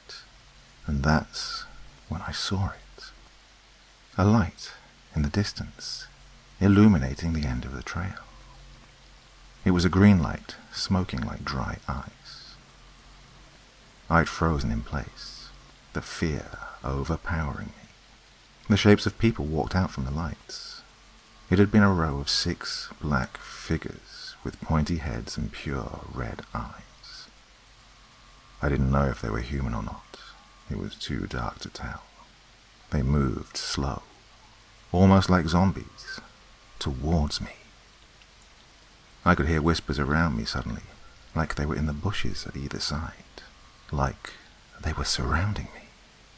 I began to turn to run when I came face to face with bloodshot eyes and pale skin. A girl stood right in front of me, her wide eyes staring at me. Blood covered her skin. Her mouth was wide open, her teeth all missing as she screamed. Her right arm dangled like it was lifeless. Her left arm was missing, a bloody stump in its place.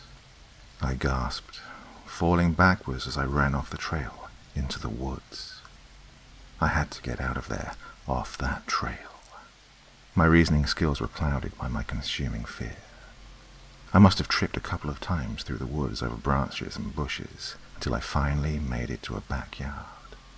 The back porch light was on, and it looked like people were in the house. My lungs had burned from my escape. I made my way to the house, looking behind me in fear. I jolted as the figure stood a couple of meters away, just watching me. They were motionless, pure black. I began to run again, tripping over the porch steps. I banged the sliding door, tears falling from my eyes. I turned around again, intimidated by the figure's red, motionless stares. The owner of the home had opened the door, shocked at my fear. It was a woman whose husband had been out of town. Her children were sleeping, and she said she was up late getting laundry done. She asked me what had happened, why I was so scared, and if I wanted to call my parents. I told her about the people in the woods, how they were still out there, watching the house. She investigated, looking from behind the sliding door of the woods. I told her they had pointy heads and red eyes. She began to look at me skeptically, replying that she saw nothing. I couldn't believe it, going to look to see for myself. I thought maybe the glass made it hard for her to see, so I was prepared to point them out for her. But, to my surprise, they weren't there anymore. The woods just stared back at me, dark and normal. The woman had asked for my telephone number and had called my mother. She left work immediately, coming to pick me up across town. She'd interrogated me, asking if I'd taken any drugs or alcohol, got into anything I wasn't supposed to. I begged her to believe me, but what I saw was true. The next day she called the local police station and gave them my statement. They searched the woods looking for the pointy-headed people and the bloody girl. They found nothing. They concluded, in their minds, that I was either crazy or looking for attention. My story was also passed around school, people calling me crazy all the way to my graduating year. That was 1999. Now I'm a 34-year-old writer, still living in town. I chose a house, however, closer to downtown and away from the woods. Despite that, I find myself traveling the forest during the day, searching. I have obsessed over that experience, trying to figure out an explanation, going through tons of articles at the library, hundreds of books on the story of the town. I discovered more about the town's history. During the First World War, there had been an elementary school just off the trail that had burned down one day during class. It killed 11 students and a teacher who had been trapped in the growing smoke and could not find their way out. The ages of the dead students were between 5 and 9. No one knows how it started or who was responsible. Then, in 1950, 3 teenagers hung themselves out near the falls, deep in the woods. A surprise to the residents, who described the students as full of life and ambitious. None of them had showed previous signs of depression or suicidal thoughts. Yes, it seems the town had a dark side, all connected to those woods. I speculated for years, trying to figure out the reason for all of the deaths. I still don't know why so many horrible things had occurred near there, or how it connected to my encounter. The only thing I was sure of was that the girl I saw in the woods that night was Sarah, and her spirit must be stuck in those woods forever, suffering. It made me sad, thinking about how she had to spend eternity roaming the woods where she had died.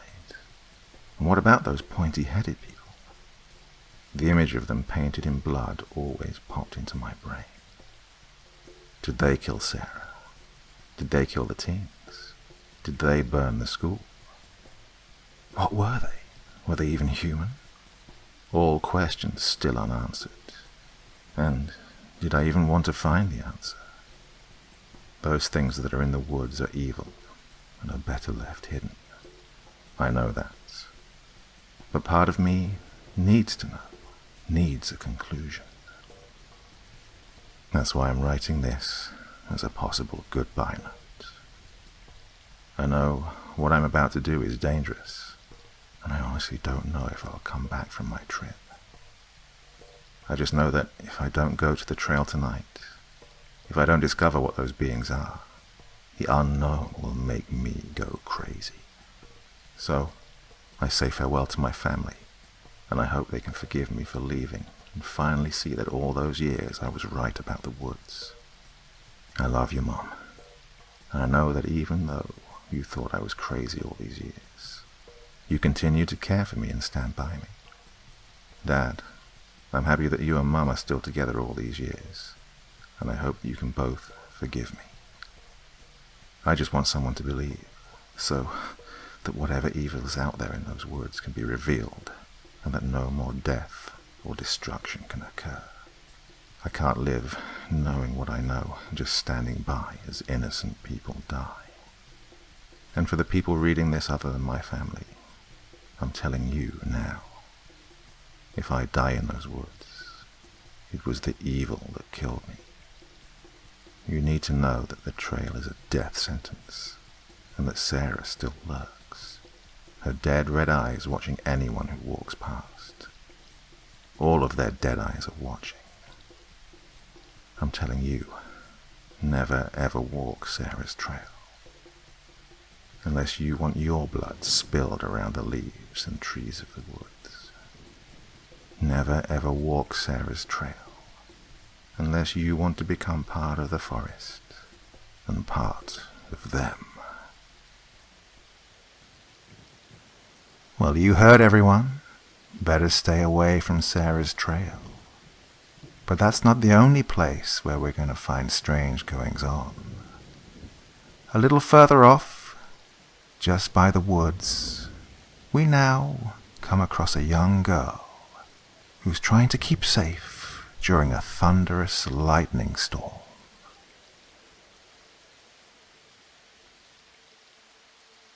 1 Mississippi, 2 Mississippi, 3 Mississippi, 4. Your child may be gone, but there's no need to mourn.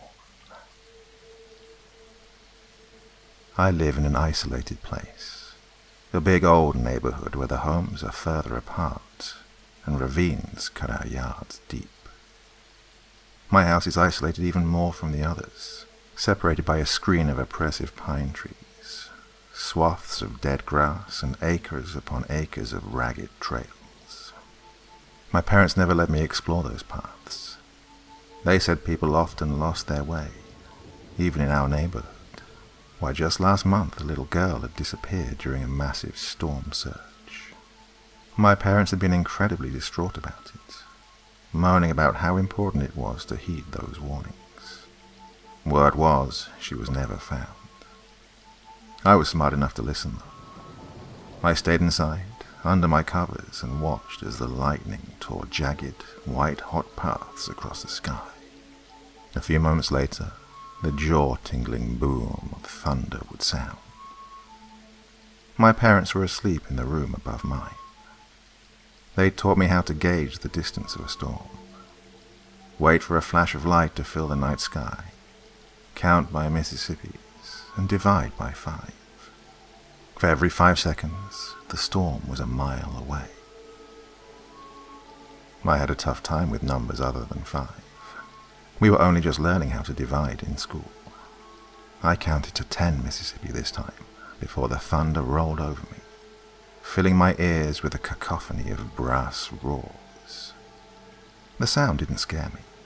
In an odd way, it was rather comforting, affording me the false security of the brick and glass that separated me from the elements. Neither the blinding light nor the deafening tremors could reach me. I looked up at my ceiling, watching the shadows of the trees shutter across the rough, white paint. An eerily beautiful sight. My ragged, fleece blanket was knotted in my arms, my head cradled in an overly plush pillow.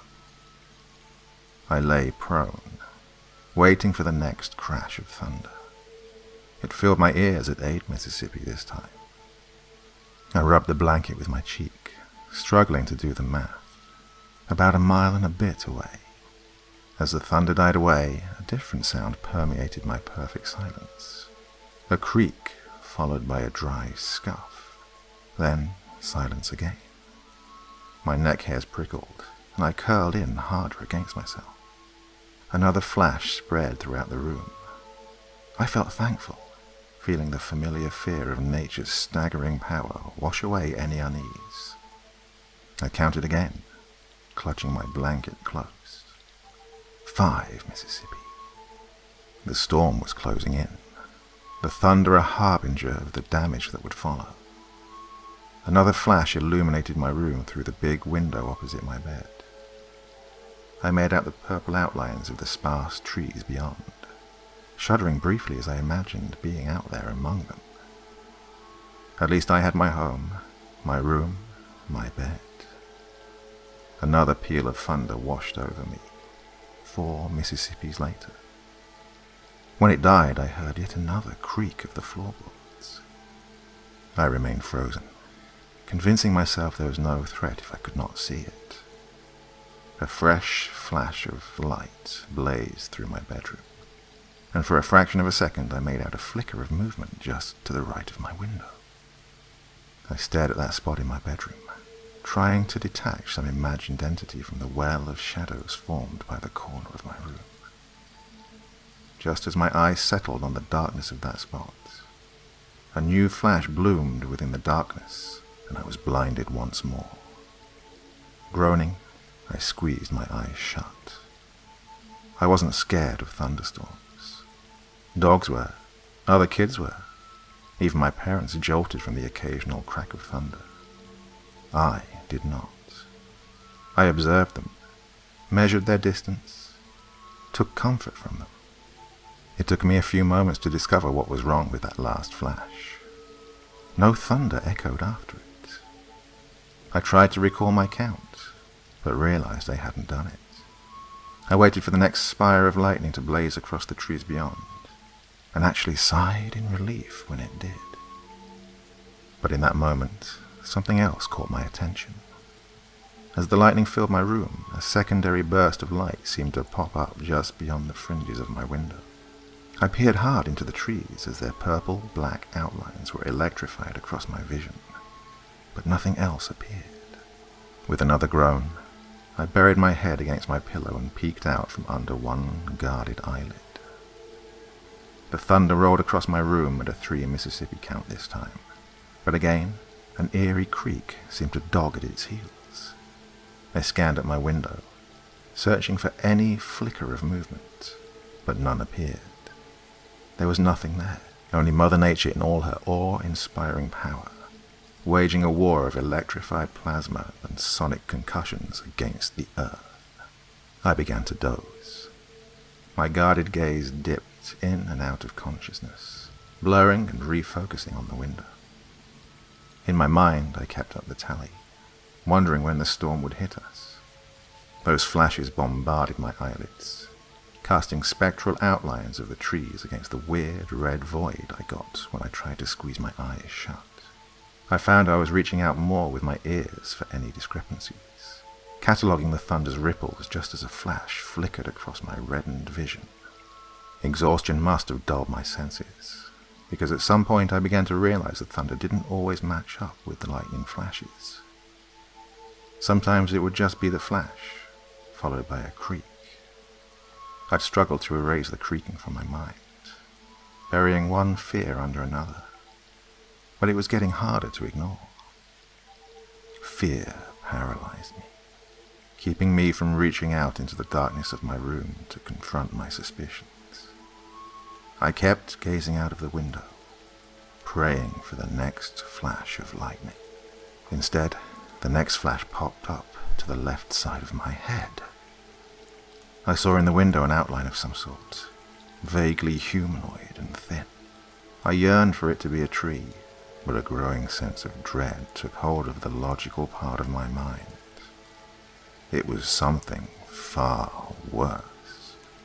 Remaining still as a mannequin, I peeked from the cubbyhole of my covers and under my eyelid, and applied the lightning distance principle to this new phenomenon. A flash, 10 Mississippi, another creak. Another flash, 7 Mississippi, another creak. Each pulse of light bringing to fruition the thing's gangly black limbs in my window. It was getting closer to my house. There was another flash, this one coupled with a lick of lightning. 5 Mississippi. I couldn't hear the creak this time due to the thunder, but when the booming roar died away, I almost screamed.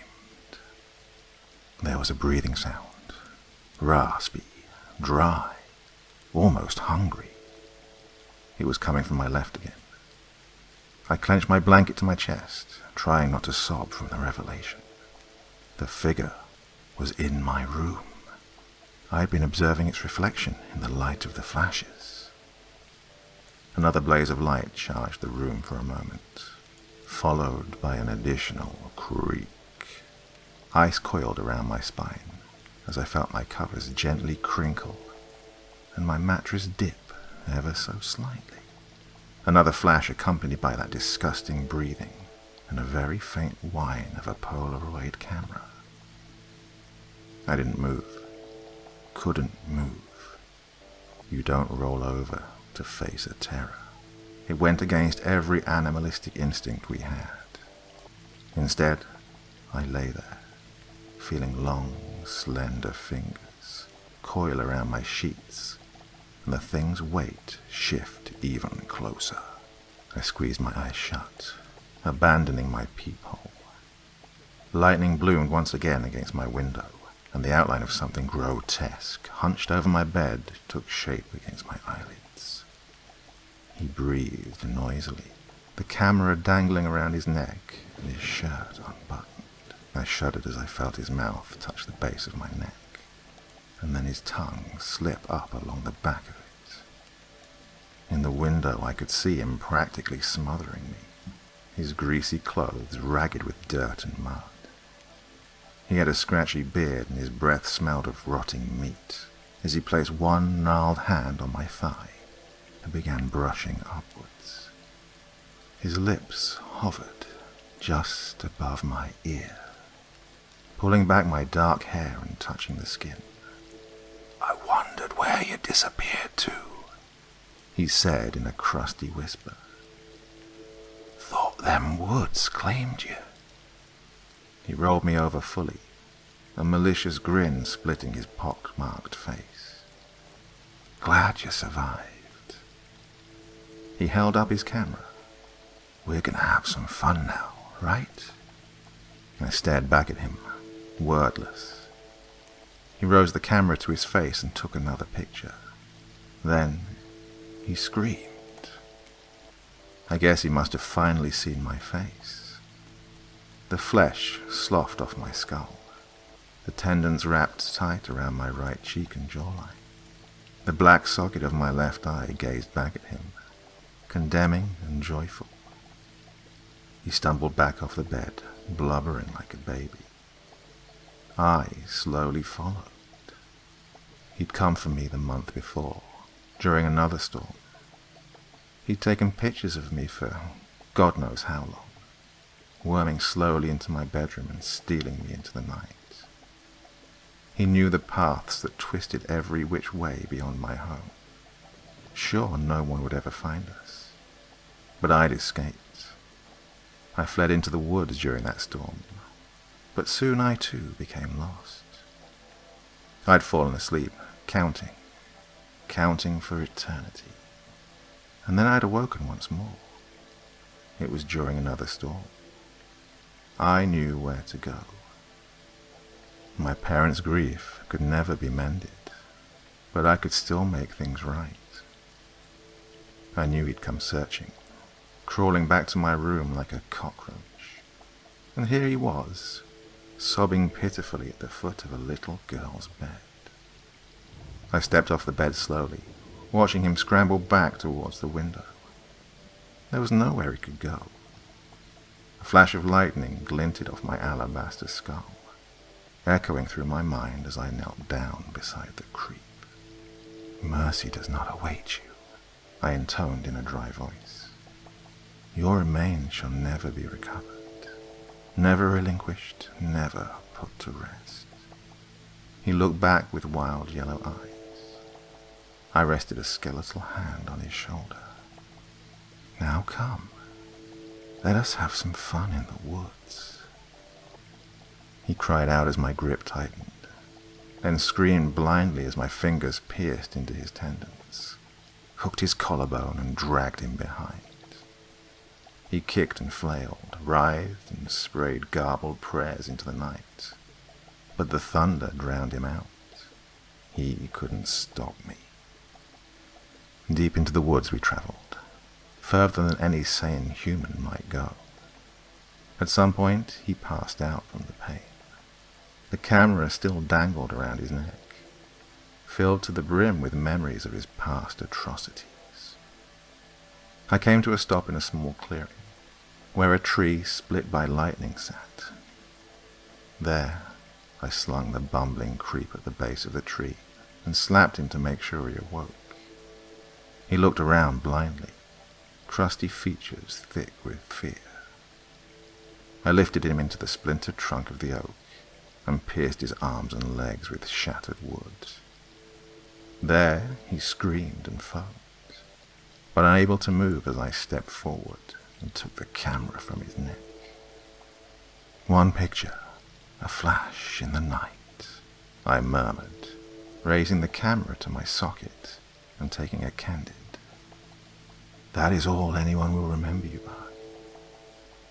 I stepped up and wrapped my fingers around his greasy neck before slamming the camera into his mouth, shattering his teeth and lodging it into his jaws. Pictures continued to roll off, illuminating his chest and throat as he wept and struggled weakly. I backed up, smiling, remembering the pictures he'd taken of me. I counted the time between each flash, slipping further and further into the woods. 1 Mississippi, 2 Mississippi, 3 Mississippi. lightning flared and thunder roared, and I disappeared into the night. Police would never know what happened to the little girl who disappeared. There would be an area-wide search, missing posters, the whole 9 yards. But no one would ever find anything. The only thing the parents found that was remotely interesting was a bit of dirt in their child's bed, in a room that had been locked for weeks, and a single, solitary photograph buried under her blanket. A picture of a shattered oak tree and one simple phrase written on the back. 1 Mississippi, 2 Mississippi, 3 Mississippi, 4. Your child may be gone, but there is no need to mourn.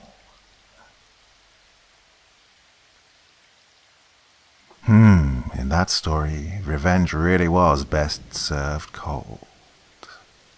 Now, in the final of our 3 stories for this evening, we move a little further out, towards the city cemetery, where the goings-on are even more strange.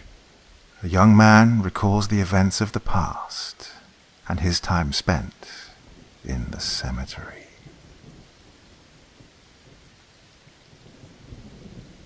On the last day of July, 1993, I saw my first reanimated corpse.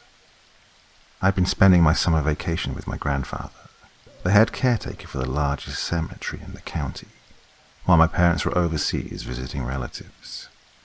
In exchange for a weekly stipend of $75, I was to spend my mornings performing various chores around the cemetery grounds, including cleaning moss from cracked and forgotten headstones, and collecting wilted, sun-bleached flower arrangements for the garbage.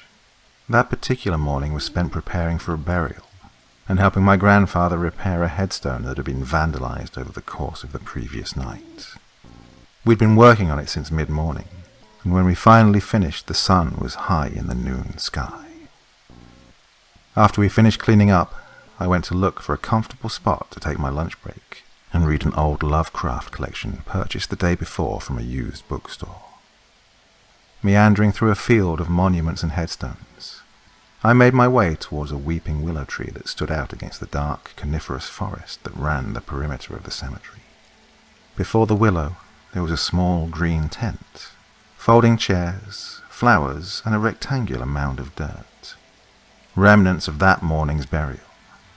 A small green aluminum sign was pegged into the dirt a few feet from the opening. Its tarnished copper lettering identified the grave's inhabitant and lifespan as Grace Phillips, 1914 to 1993. Finding the shade of the tent to be inviting, I made myself comfortable on a couple of the folding chairs beneath it. I wasn't 2 pages into the story Dagon when I heard what I thought was a strange, muffled sound of thumping beginning to resonate from the capped burial vault in the grave before me. I looked at the hole and immediately dismissed the thought that I'd heard a sound coming from it.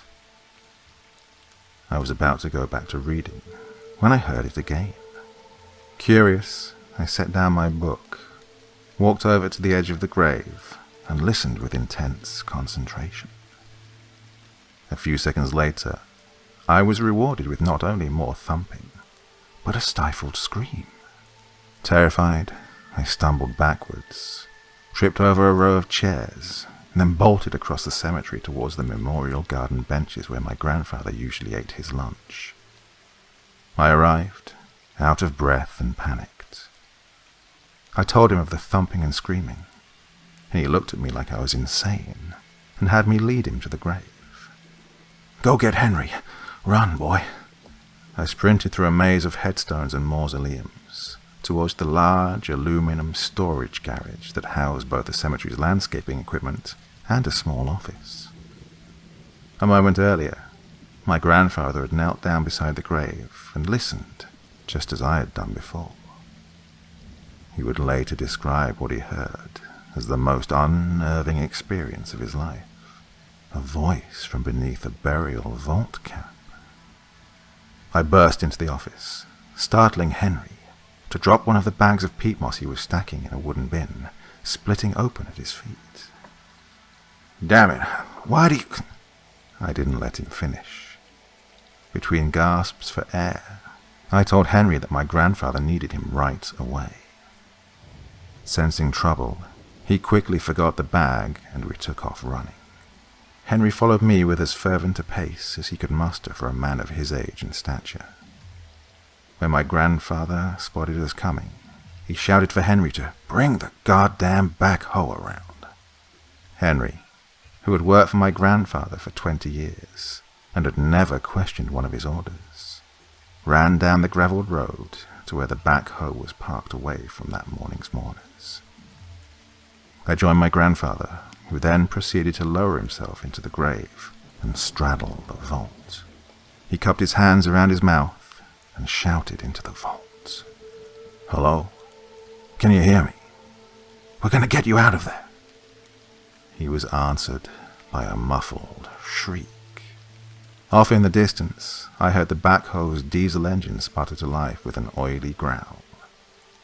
Minutes later, Henry piloted the machine over the stone-pegged horizon, its dented chrome exhaust pipe belching a thick cloud of blue smoke that trailed behind it. When it arrived, I stood back and watched as my grandfather instructed Henry, who manipulated the backhoe's arm into position over the grave. Henry jumped off the idling machine and removed a chain harness hanging from a makeshift steel hook on the side of the cab. He connected the harness to a loop of steel welded to the bottom of the scoop, and then climbed back into the backhoe. My grandfather directed him to slowly lower the chains into the grave. Hooks dangled from the ends of the 4 rusted chains as the backhoe lowered the harness down into the grave. When the hooks were resting on the surface of the vault's cap, my grandfather waved for Henry to stop. He secured the hooks to the rebar loops protruding from each corner of the lid and climbed out.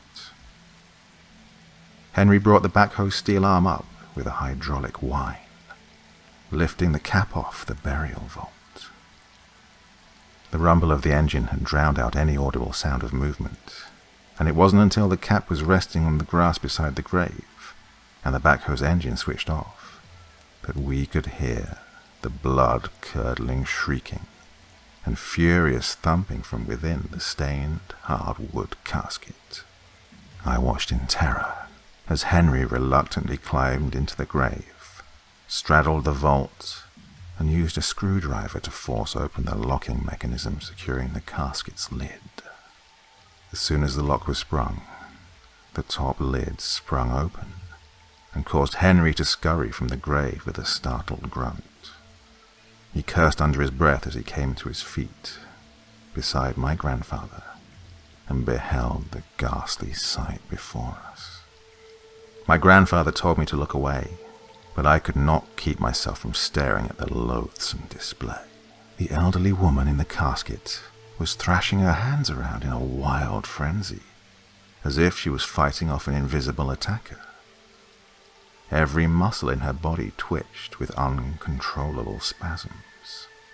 Her eyelids fluttered, her irises and pupils concealed by white plastic caps the mortician had used to hold her eyelids shut. Yellow-tinged skin sagged over the emaciated, sunken face.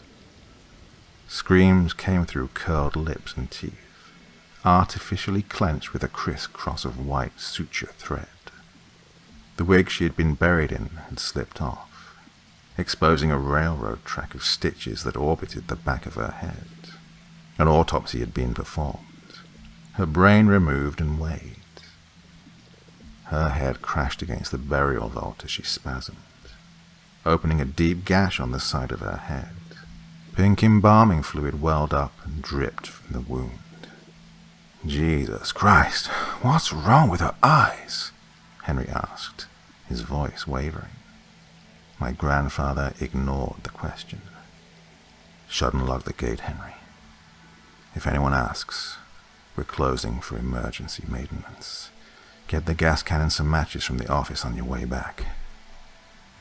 When he returned from the garage, Henry joined my grandfather at the edge of the grave. He handed the gas can to my grandfather. We watched with numb shock as he emptied the entire can into the grave and over the woman who was still very active and was now hissing at us. He tossed the can aside and snatched the matches from Henry's nervous, shaking hands. "Stand back," he commanded, as he pulled a match from the book and struck it against the thin, brown strip on the back. He used the match to light the rest of the matches in the book. It flared to life in his hand, and he flipped it into the grave, igniting the gas with a loud whoosh. Even though I was stunned by the unexpected blast of heat, my eyes never left the sight of the impromptu cremation. I could see the woman still flailing in her casket, even as she burned. The plastic caps on her eyes melted down her blackening face like tears of white paint on cracked asphalt. The sutures on the back of her head snapped, and her scalp curled back as it burned, exposing ivory cranium. The embalming fluid in her body boiled and foamed from cracks in her charred skin. It took 20 minutes for the woman to stop moving. She and her casket were still smouldering when we recapped the vault and quickly filled it in. When we had the backhoe parked in its usual space next to the garage, we collected ourselves to the confines of my grandfather's office. We sat in silence at his desk as we pondered what to make of the horror we had all just witnessed.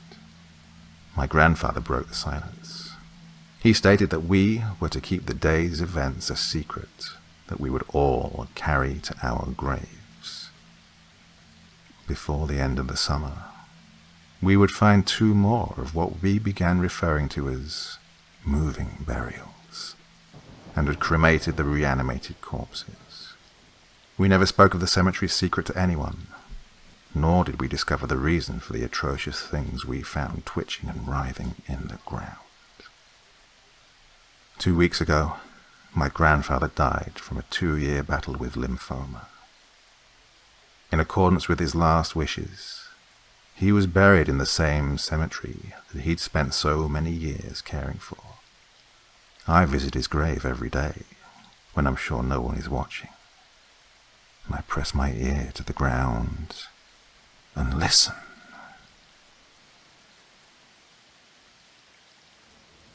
A young woman finishes a long, hard day at work. In her state of exhaustion, she struggles to remember where she'd parked her car that morning. Surely that can't be too big a sign of trouble ahead, can it? Well, this is Darktown, so we shall just have to wait and see.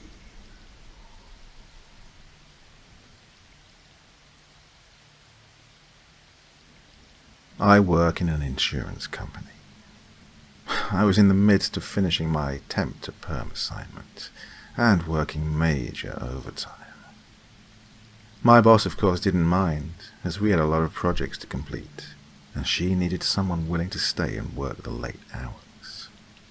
I didn't mind because, well, let's face it, college loans were killing me, and I needed the extra money.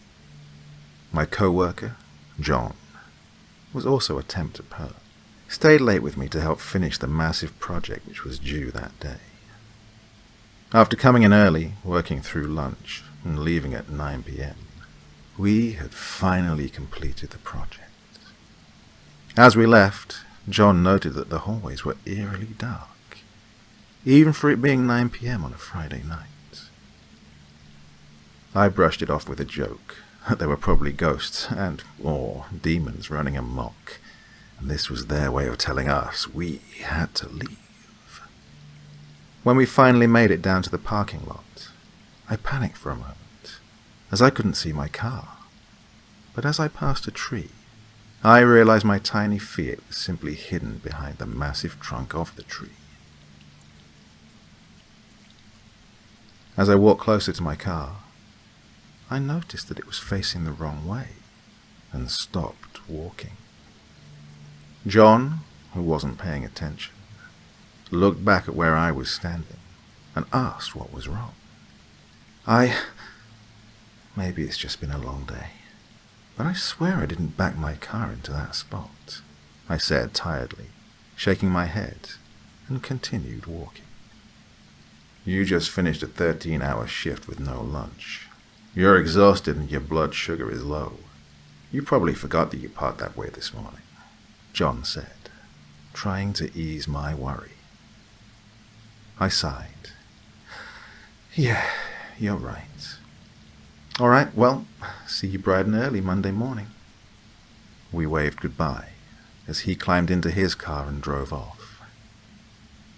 I stood at the front of my car and, cocking my head to the side, I stared at it, racking my brain, trying to remember how I'd parked it this morning. I rubbed my eyes and, in defeat, I sighed once more, shook my head at my silliness, and climbed into my car. It was too warm for an April night, so I rolled the windows down and contemplated putting the top down as well. In hindsight, I wonder if that might have changed anything. If maybe this whole thing never would have happened. Instead, I turned up my music and drove home. As I was driving home, I called my mother to let her know that I was finally leaving work. She was at the beach house with friends, but it was still good to hear her voice. "Hi, Mum, I'm finally leaving work," I said as I rolled up the windows and turned on the AC. "Hi, sweetie. Long day for you," she said over the background noise of what sounded like a few of her neighbors gathered around the bonfire. "Yeah, came in early, worked through lunch, and I paused as I heard a jingling noise. It almost sounded like someone clinking 2 quarters together, or shaking a dog's metal prong collar. "Are you okay?" My mother's voice came through the speakers of my car's Bluetooth.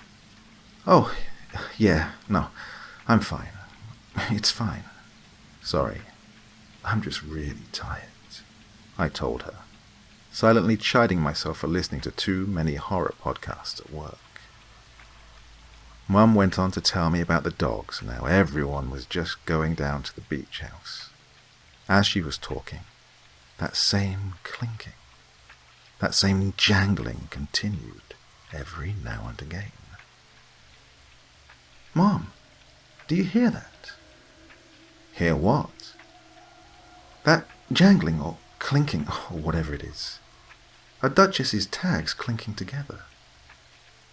"I don't hear anything, and Duchess is outside with your father." "Okay, it's probably an old spoon down on my floor. Or I'm about to be murdered. Whatever. If I am murdered, at least I won't have to pay off my student loans." Mum didn't find that last comment particularly funny. "Your field is too tiny to fit a murderer. Just remember that, hon. Anyways, I have to go. Have a good weekend. I love you." I bade her goodbye and told her to tell Dad I'd said hi. As I pulled up to a red light and clicked the button to end the call, I glanced at my back seat. I'd put one of the seats down earlier in the week, and I could almost see into the truck. A murderer could so fit into my car, I said to myself as the light turned green. I kept the music off but rolled the windows down again. As I accelerated, I heard the jingling again. I groaned in annoyance and twisted in my seat to see if there was anything back there. Nothing. It was empty. "Gah, what the hell?" I said angrily.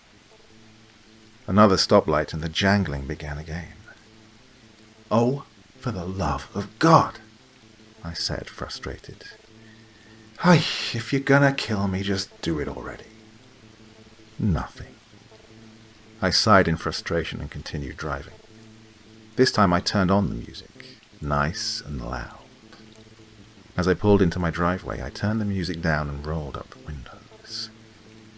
I was humming the rest of my favorite song and gathering my phone and purse, when a hot, searing pain erupted in my ribs. I gasped and couldn't suck in any air to my lungs. My hands went to the source of the pain, and I felt a knife sticking out of my ribs. I couldn't bring myself to turn my head, but I felt someone's breath tickle my ear. Fear overtook my senses, and I sat there frozen until I forced myself to look into the visor mirror.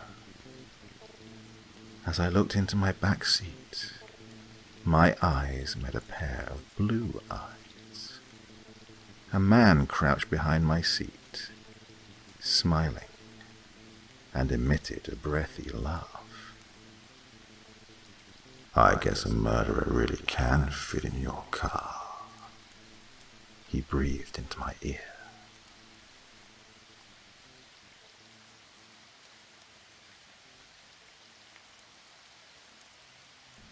For our second story this evening, we remain in the heart of Darktown, but moving on to the hospital. A young medical worker comes face to face with an unusual patient and takes matters into her own hands. Let's see how it ends.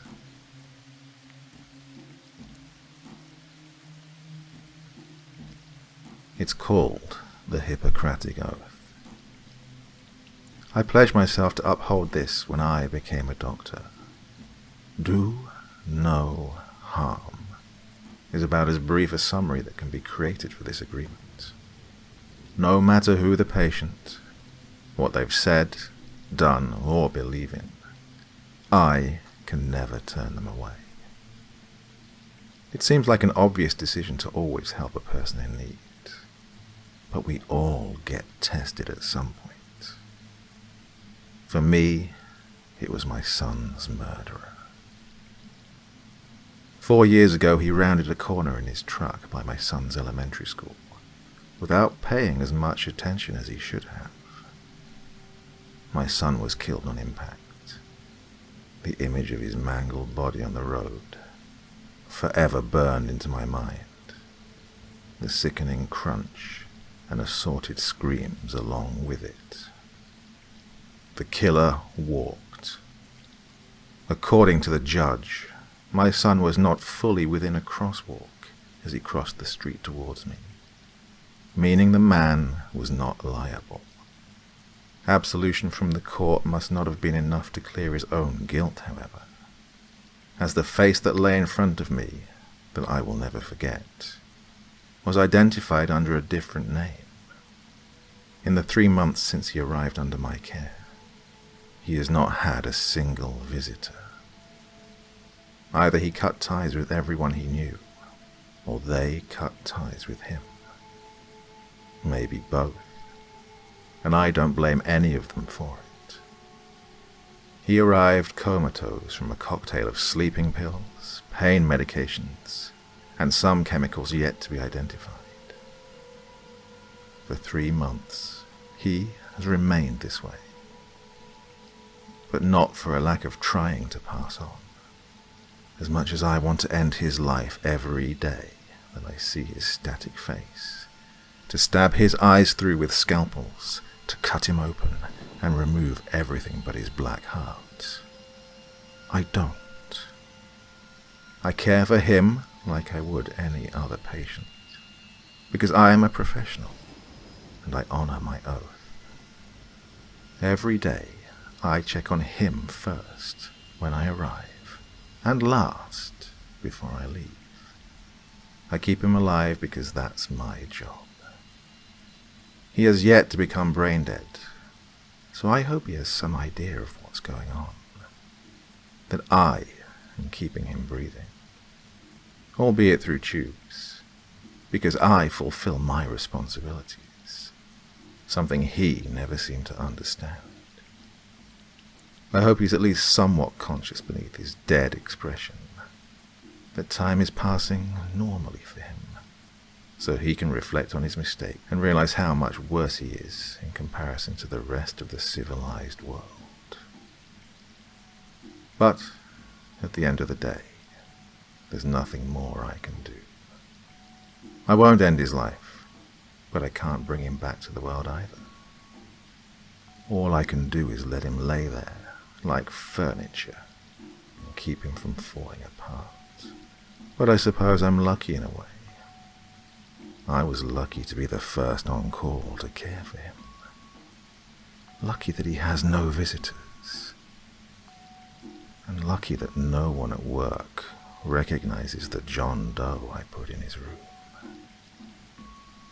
As night closes in, I make sure his IV is full enough to keep him resting easy through the night.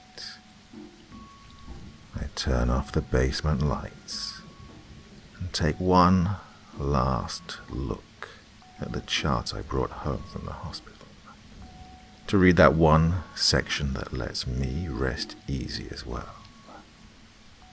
Do not resuscitate.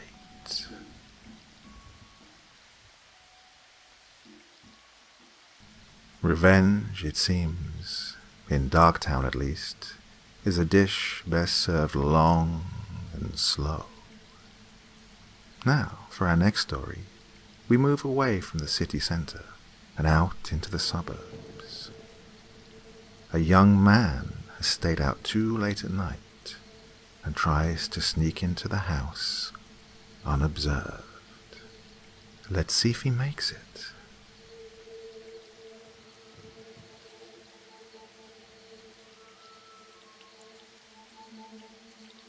I walked into the house through the big front door, careful to shut it quietly so as not to wake anyone upstairs.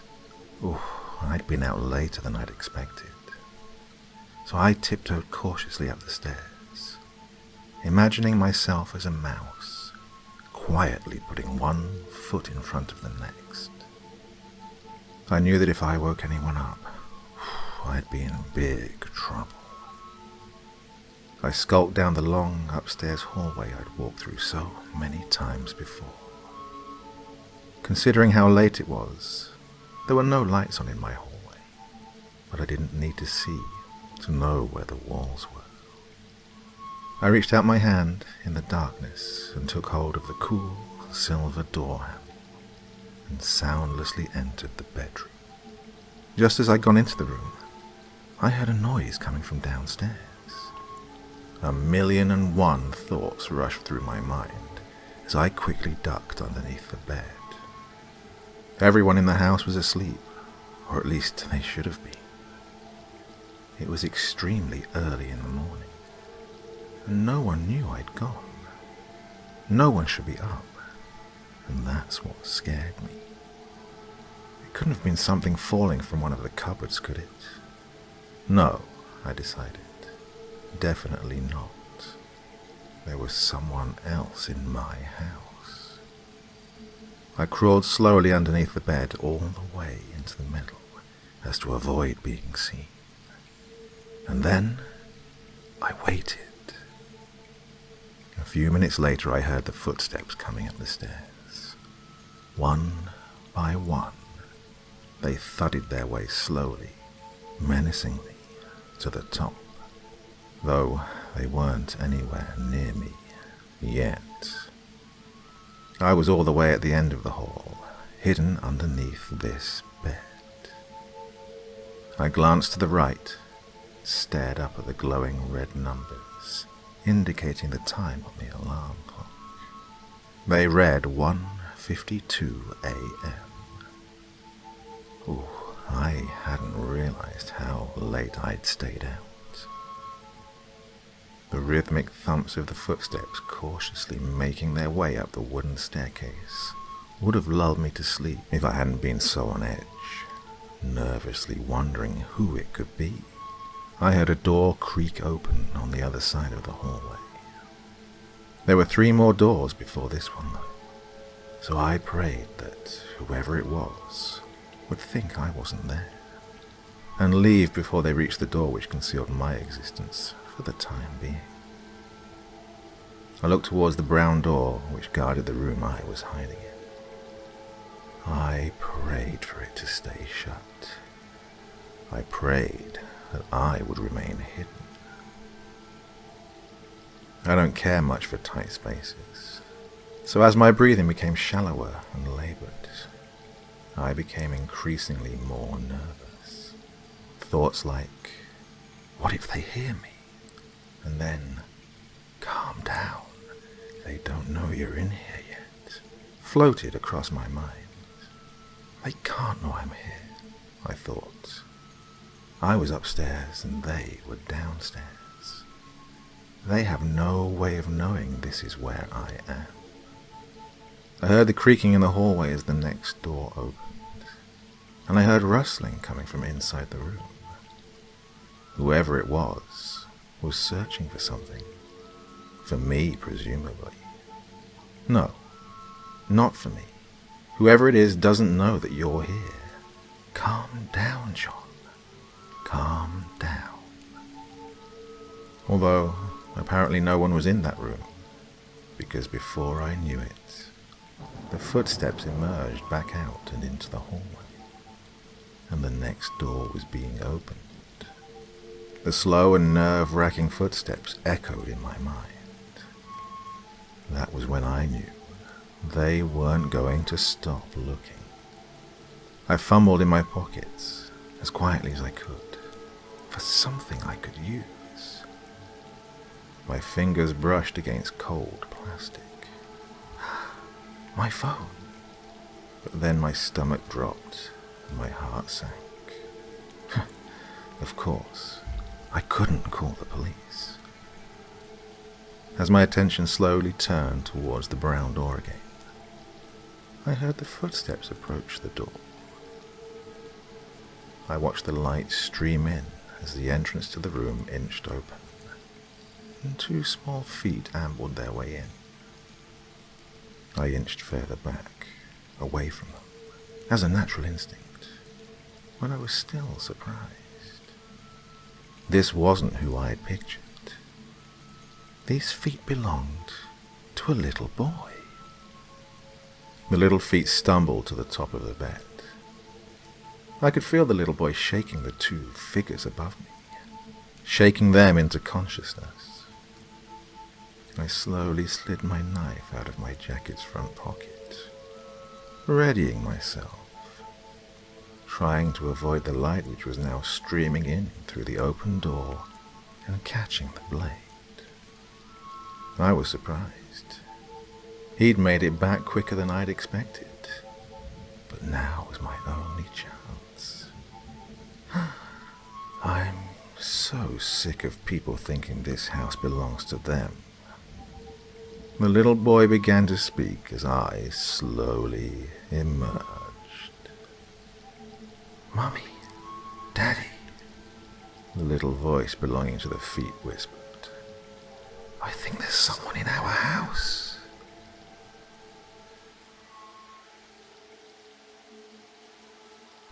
Well, some people just seem to have a real problem of letting go of the past, don't they? Others can't help but look forward to the future. And that moves us on to our final story this evening. Jenna, a young girl, is days away from celebrating her birthday. So, what surprises do her family have in store for her? And what does she have for them?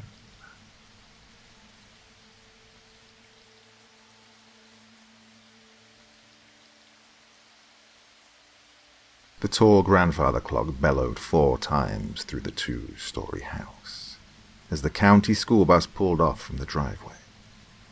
A young girl named Jenna McClure sat on the carpeted floor of the 2nd level, playing in solitude with each of her stuffed toys outside of her bedroom. Jenna was a joyful and quiet child that belonged to a broken family. Her thick, curly locks were of the darkest brown, reaching just below her waist in length.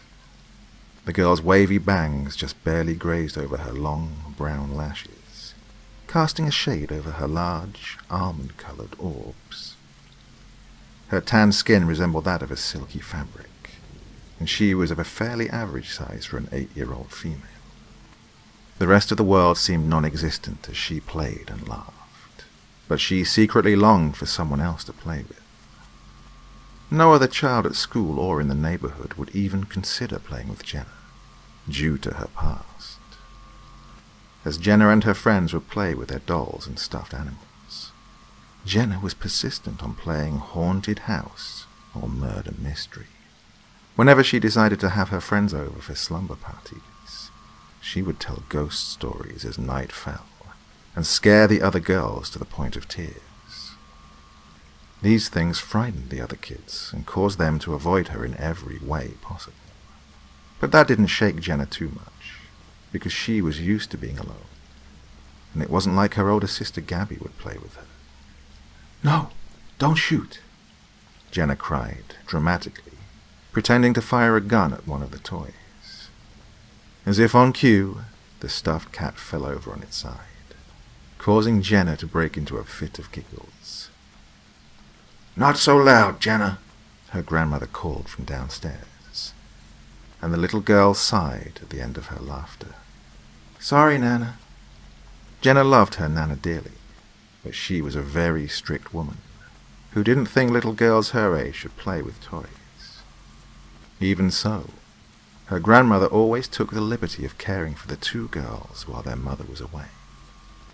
Jenna dwelled within a standard house in the suburbs, along with her sister, dog, grandmother, mother, and her mother's fiancé even came to visit every now and again.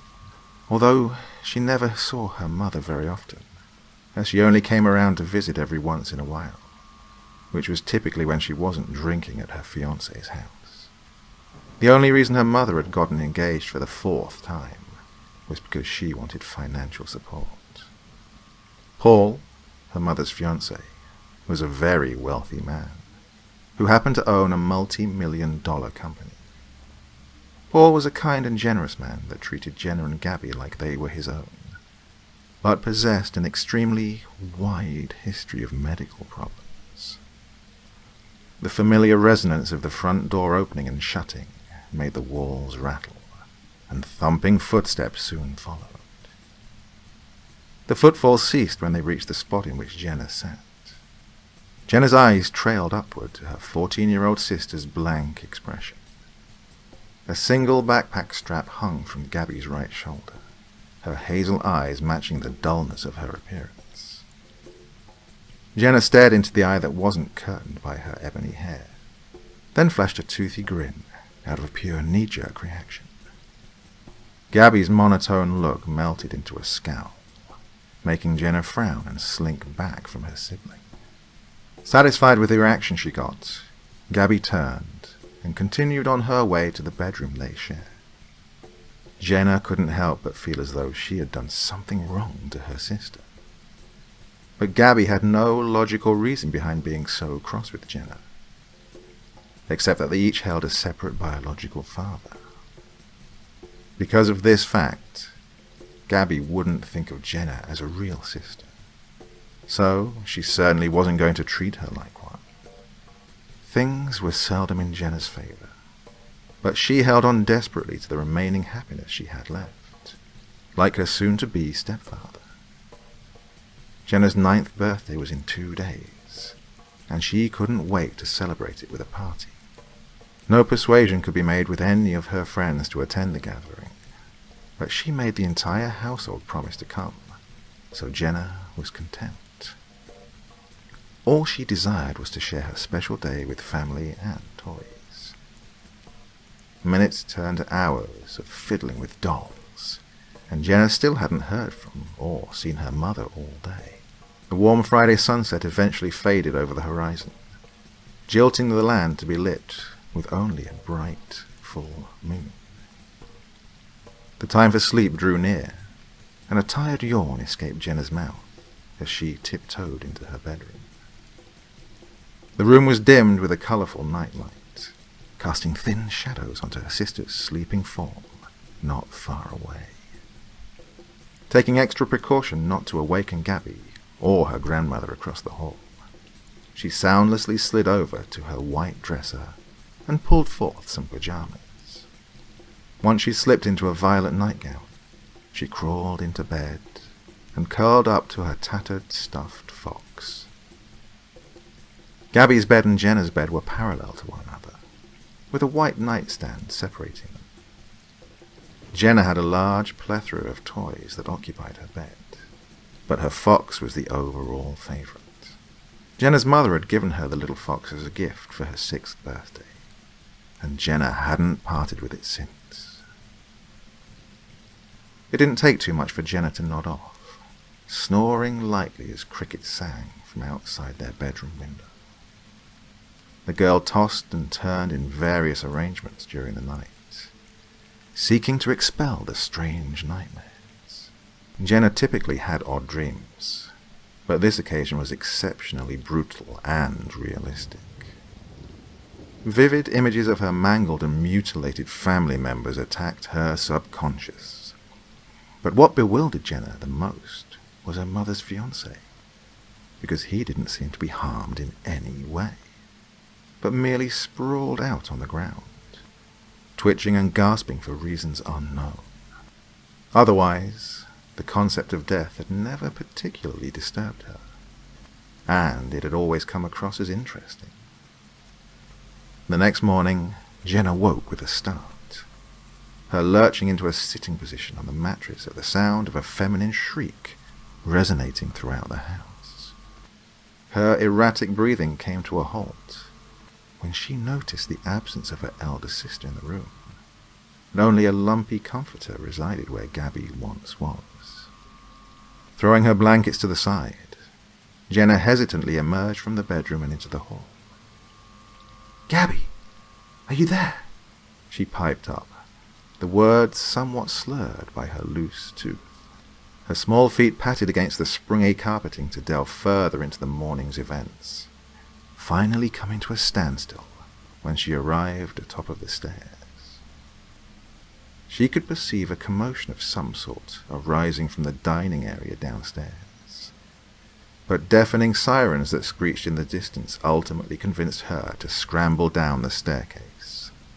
Jenna quickly peered over the stair rail into the kitchen, her eyes immediately beholding the scene before her. The man that was meant to be her new father was extended along the tile floor, twitching and gasping uncontrollably. Jenna's mother was pacing from one end of the kitchen to the other, compressing her inky hair into her slim fingers.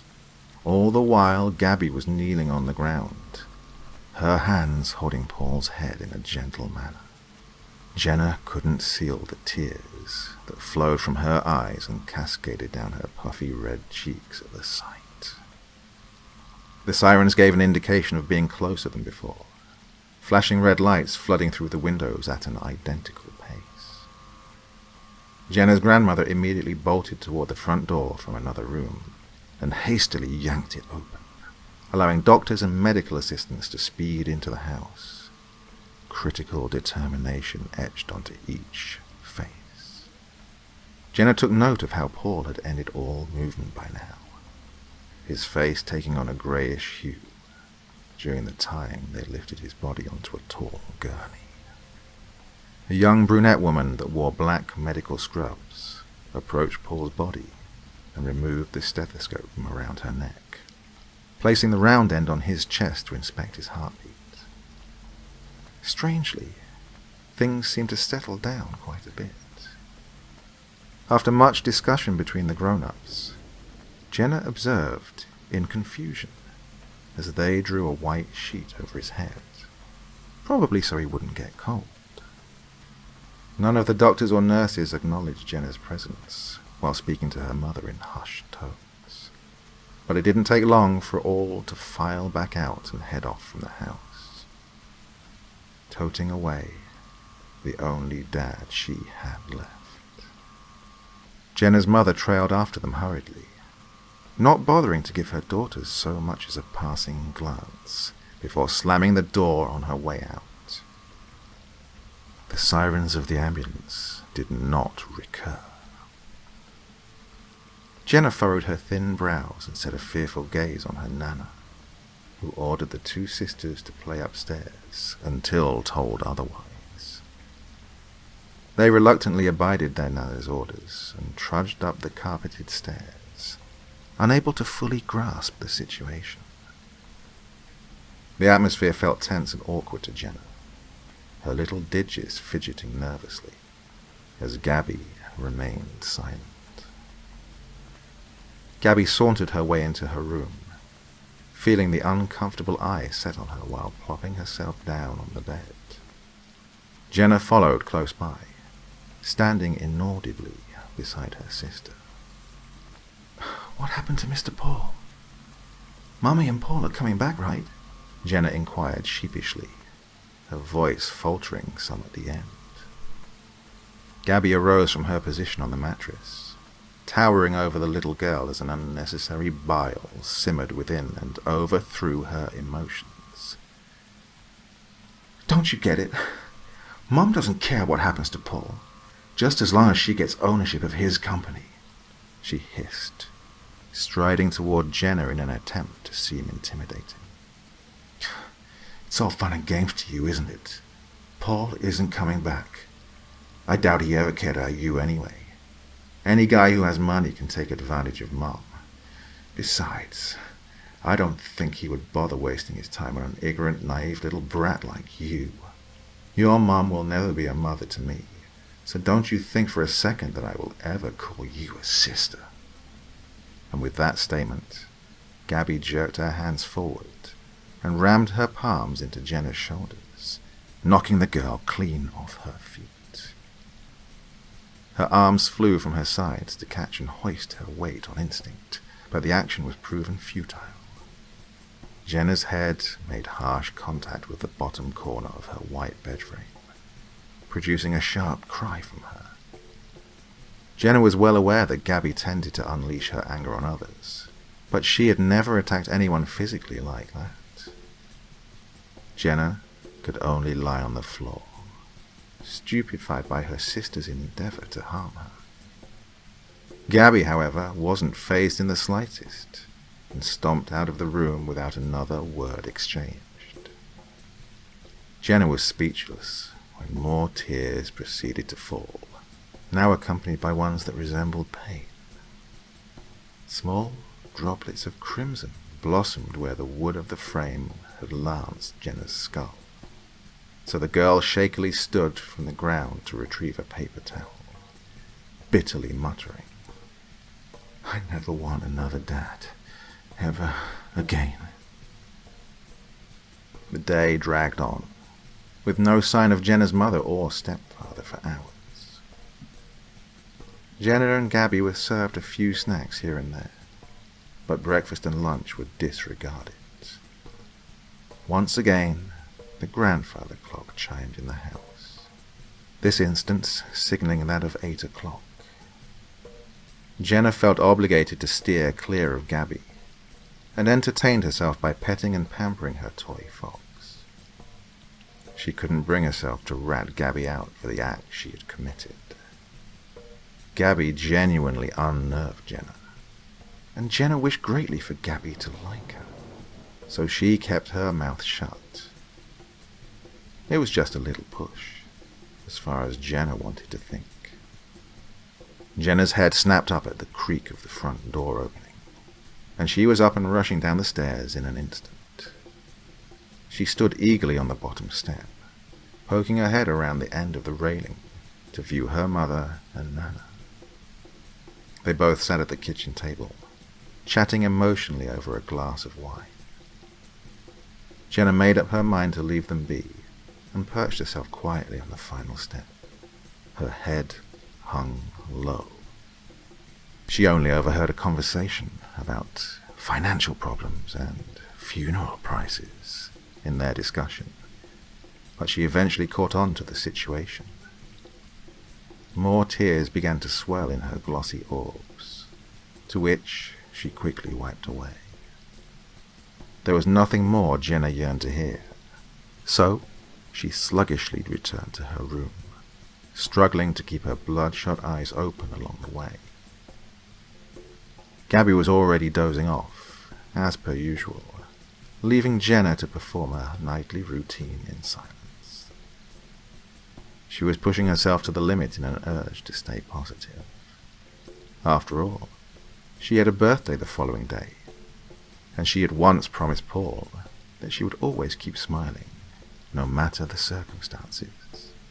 So, Jenna did whatever it took to make herself smile again, remembering fondly the sparkly and multicolored party decorations she had for her birthday.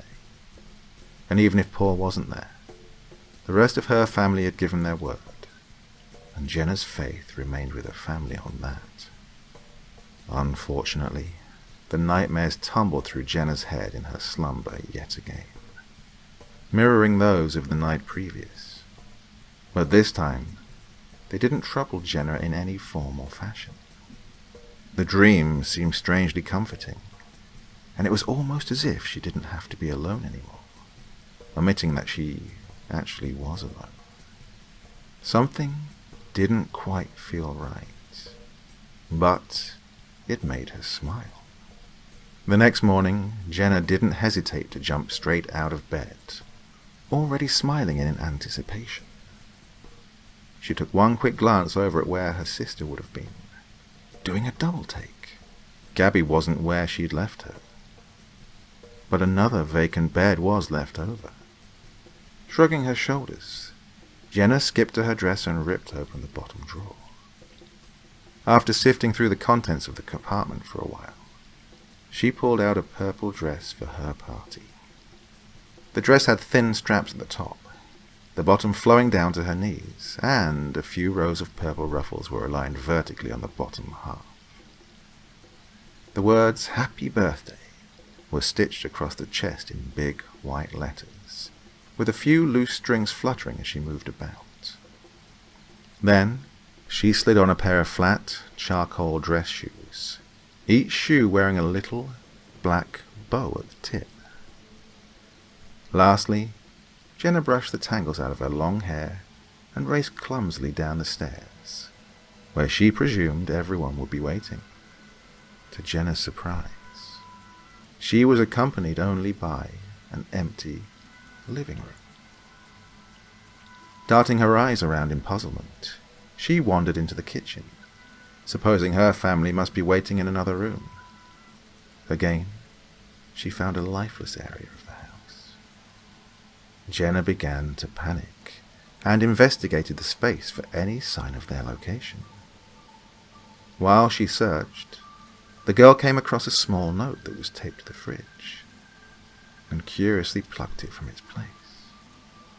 Jenna read the note aloud. "Girls, your mother and I have gone out to eat with one of your mother's employees, Mike. Be back soon. Sincerely, Nana." She had difficulty pronouncing a word or two, but understood what it meant. Although the note didn't share anything that concerned Gabby's whereabouts. "Gabby!" Jenna bawled, placing the note on the kitchen counter. "Gabby, are you here?" she asked again, raising her volume. But her inquiry fell on deaf ears as no response came. Jenna's eyes fell to the floor. Maybe she's at her friend's house. She'll probably be back soon, she assured herself, tugging on the refrigerator door. There was a vanilla birthday cake from the icebox that Jenna set neatly in its respective place on the table, removing the lid to put 9 candlesticks into the saccharine food item. Paul had allowed Jenna the choice of her own cake at the grocery store earlier in the week, along with the purchase of a small present that she wasn't admitted to open until after they'd eaten the cake. She gathered up her favorite toys at the table, hung her birthday banner across the dining room wall, set purple flowers along the counters and walls, and a little glitter never hurt anyone. Jenna managed to finish up within half an hour, right about 9 o'clock in the morning. With a glimmering purple cone hat strapped to her head, she sat herself down at the kitchen table. Jenna didn't even want to leave the table until her family got back, so she kicked her heels and patiently awaited their return. 6 times the grandfather clock rang, informing inhabitants that the sun would begin to fall in the sky. But Jenna had not moved from her spot at the kitchen table. No one came home in those 9 hours, or even took into account the girl's birthday. She was deathly quiet, inhumanly motionless, barely blinking her sunken eyes that continuously stared at the white wall in front of her. The clock's ticking pendulum was the only noise made throughout this subdued house, almost mocking her loneliness. Jenna knew she needed to smile, but she felt numb, like something inside of her had broken. Her eyes flickered down to the chalky paring knife that rested innocently next to a bowl of fruit, her fingers soon crawling forward and grasping it tightly. She then carried out her nearly disregarded promise and smiled from ear to ear. During the next few hours, Gabby came marching up the back porch from her friend's house, jamming her key into the lock on the back door. "Hey, Max," she greeted her dog, petting the fur on his head. However, Max only snapped and snarled at the door in return, instead of jumping and barking happily as he normally did. Gabby rolled her eyes, wrenching the heavy door open and closing it after her. "Crazy dog," she mumbled, and threw her bag down on the floor. Right away, she noticed how eerily silent the house was, but didn't think much of it. "Mom? Nana?" Gabby hollered out, recalling her mother's car that was parked in the driveway. Of course, she knew her sister had to be somewhere nearby. "Jenna!" Plodding over to the stairs, she scanned the different rooms that she passed, ultimately finding no one. "Jenna!" Her voice was lowered as she stepped cautiously up the staircase, skimming her hand over the beige wall. While taking wary strides toward her room, a flimsy object of some sort crunched under Gabby's foot. Cocking a thick brow, the teenager bent down and lifted a purple party hat from the ground. As she was examining the specks of red that dotted the paper headwear, a small but audible thump originated from behind her wooden bedroom door. Gabby shot a menacing glare at the door, tossing the hat into the other direction. "Jenna, I know you're in there." She flung the door open in annoyance, a fragment of hallway light spilling into the unlit room. An awful, metallic scent permeated her nostrils when she entered, but she simply dismissed the fact. Gabby fingered the wall on her left to flick the light switch, discovering that someone had stuck countless layers of tape over the switch to keep it off. "Oh, you've got to be kidding me," she grumbled, stepping off to the side and peeling the tape from the plastic. Suddenly, the bedroom door slammed shut, causing Gabby to nearly leap out of her skin. She could just faintly hear a heavy breathing in front of her, prompting her to take several steps backward. Gabby's heart began hammering in her chest, her nerves dancing frantically to the beat. "Jenna? Come on, this isn't funny." She received no reply from the darkness that surrounded her. In a rather abrupt manner, the switch to the lights was clicked on without any further warning, triggering Gabby to squint her eyes in the haze of brightness. Once they adjusted to the lighting, Gabby's eyes widened to the size of her balled fists. Jenna was poised a short distance away, a wide, malevolent grin plastered onto her smooth face, one that seemed luminescent compared to the rest of her dark aspects. Her chocolate mane was matted, scratches covered her limbs, and flakes of dried blood clung to the skin on her cheeks. A fresh, crimson substance coated the majority of her legs and dress, while she clenched a stained, glistening kitchen utensil in her right hand. Her other arm cradled a bloodied, stuffed fox, who lacked a single button eye, with white stuffing protruding from the rips in its fabric. Jenna's shoes left scarlet footprints in the tan carpet as she stalked toward her sister. Realization slowly dawned on Gabby, and it took every fiber of her being not to scream when she laid eyes on the room around her. Smeared handprints of red lined the walls. Lamps were knocked over, and assorted items were strewn across the floor to insist the obvious signs of a struggle. The intense odor shot uncomfortably icy chills down Gabby's backside, adding to the below ambient temperature that this specific room held. Jenna, look, I don't know what the hell is going on here, but you better tell me where Mom and Nana are right now, Gabby demanded, beginning to back away from the shorter girl. Jenna's smile seemed to increase, and she paused a few feet in front of Gabby. What's the matter, sissy? You aren't smiling, Jenna cooed, taking another step. Do you know what happens to people who don't smile? Gabby's face paled significantly, the adrenaline in her system causing her arms to coil in defense, as she set aside her dignity and implored, No, please, get away. Come on, Jenna, we're sisters. This is crazy. Jenna chuckled through her gritted teeth, a wry smile sculpting her lips. Oh, is that so? No, I don't think it is. Your mom will never be a mother to me, so don't you think for a second that I will ever call you a sister.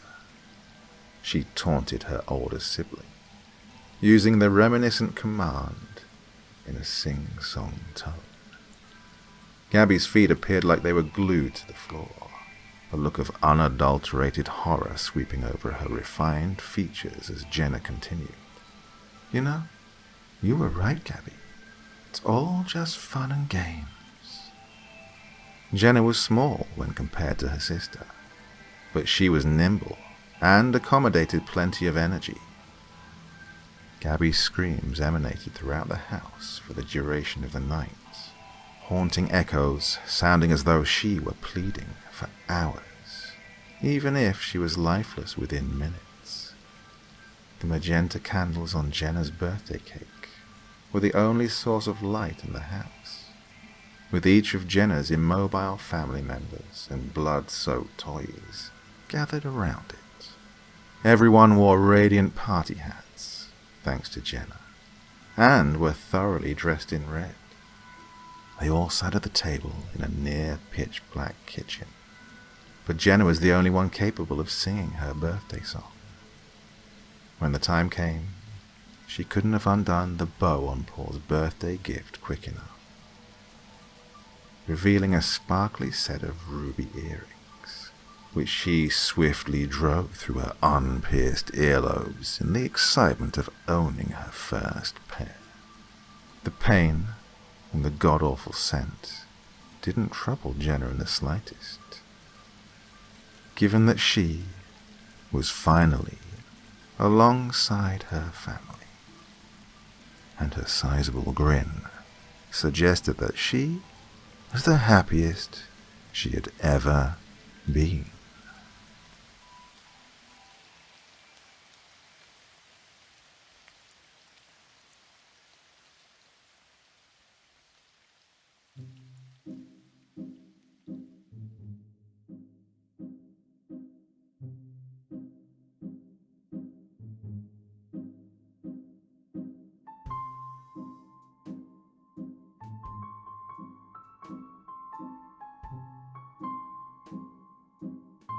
Go on, admit it.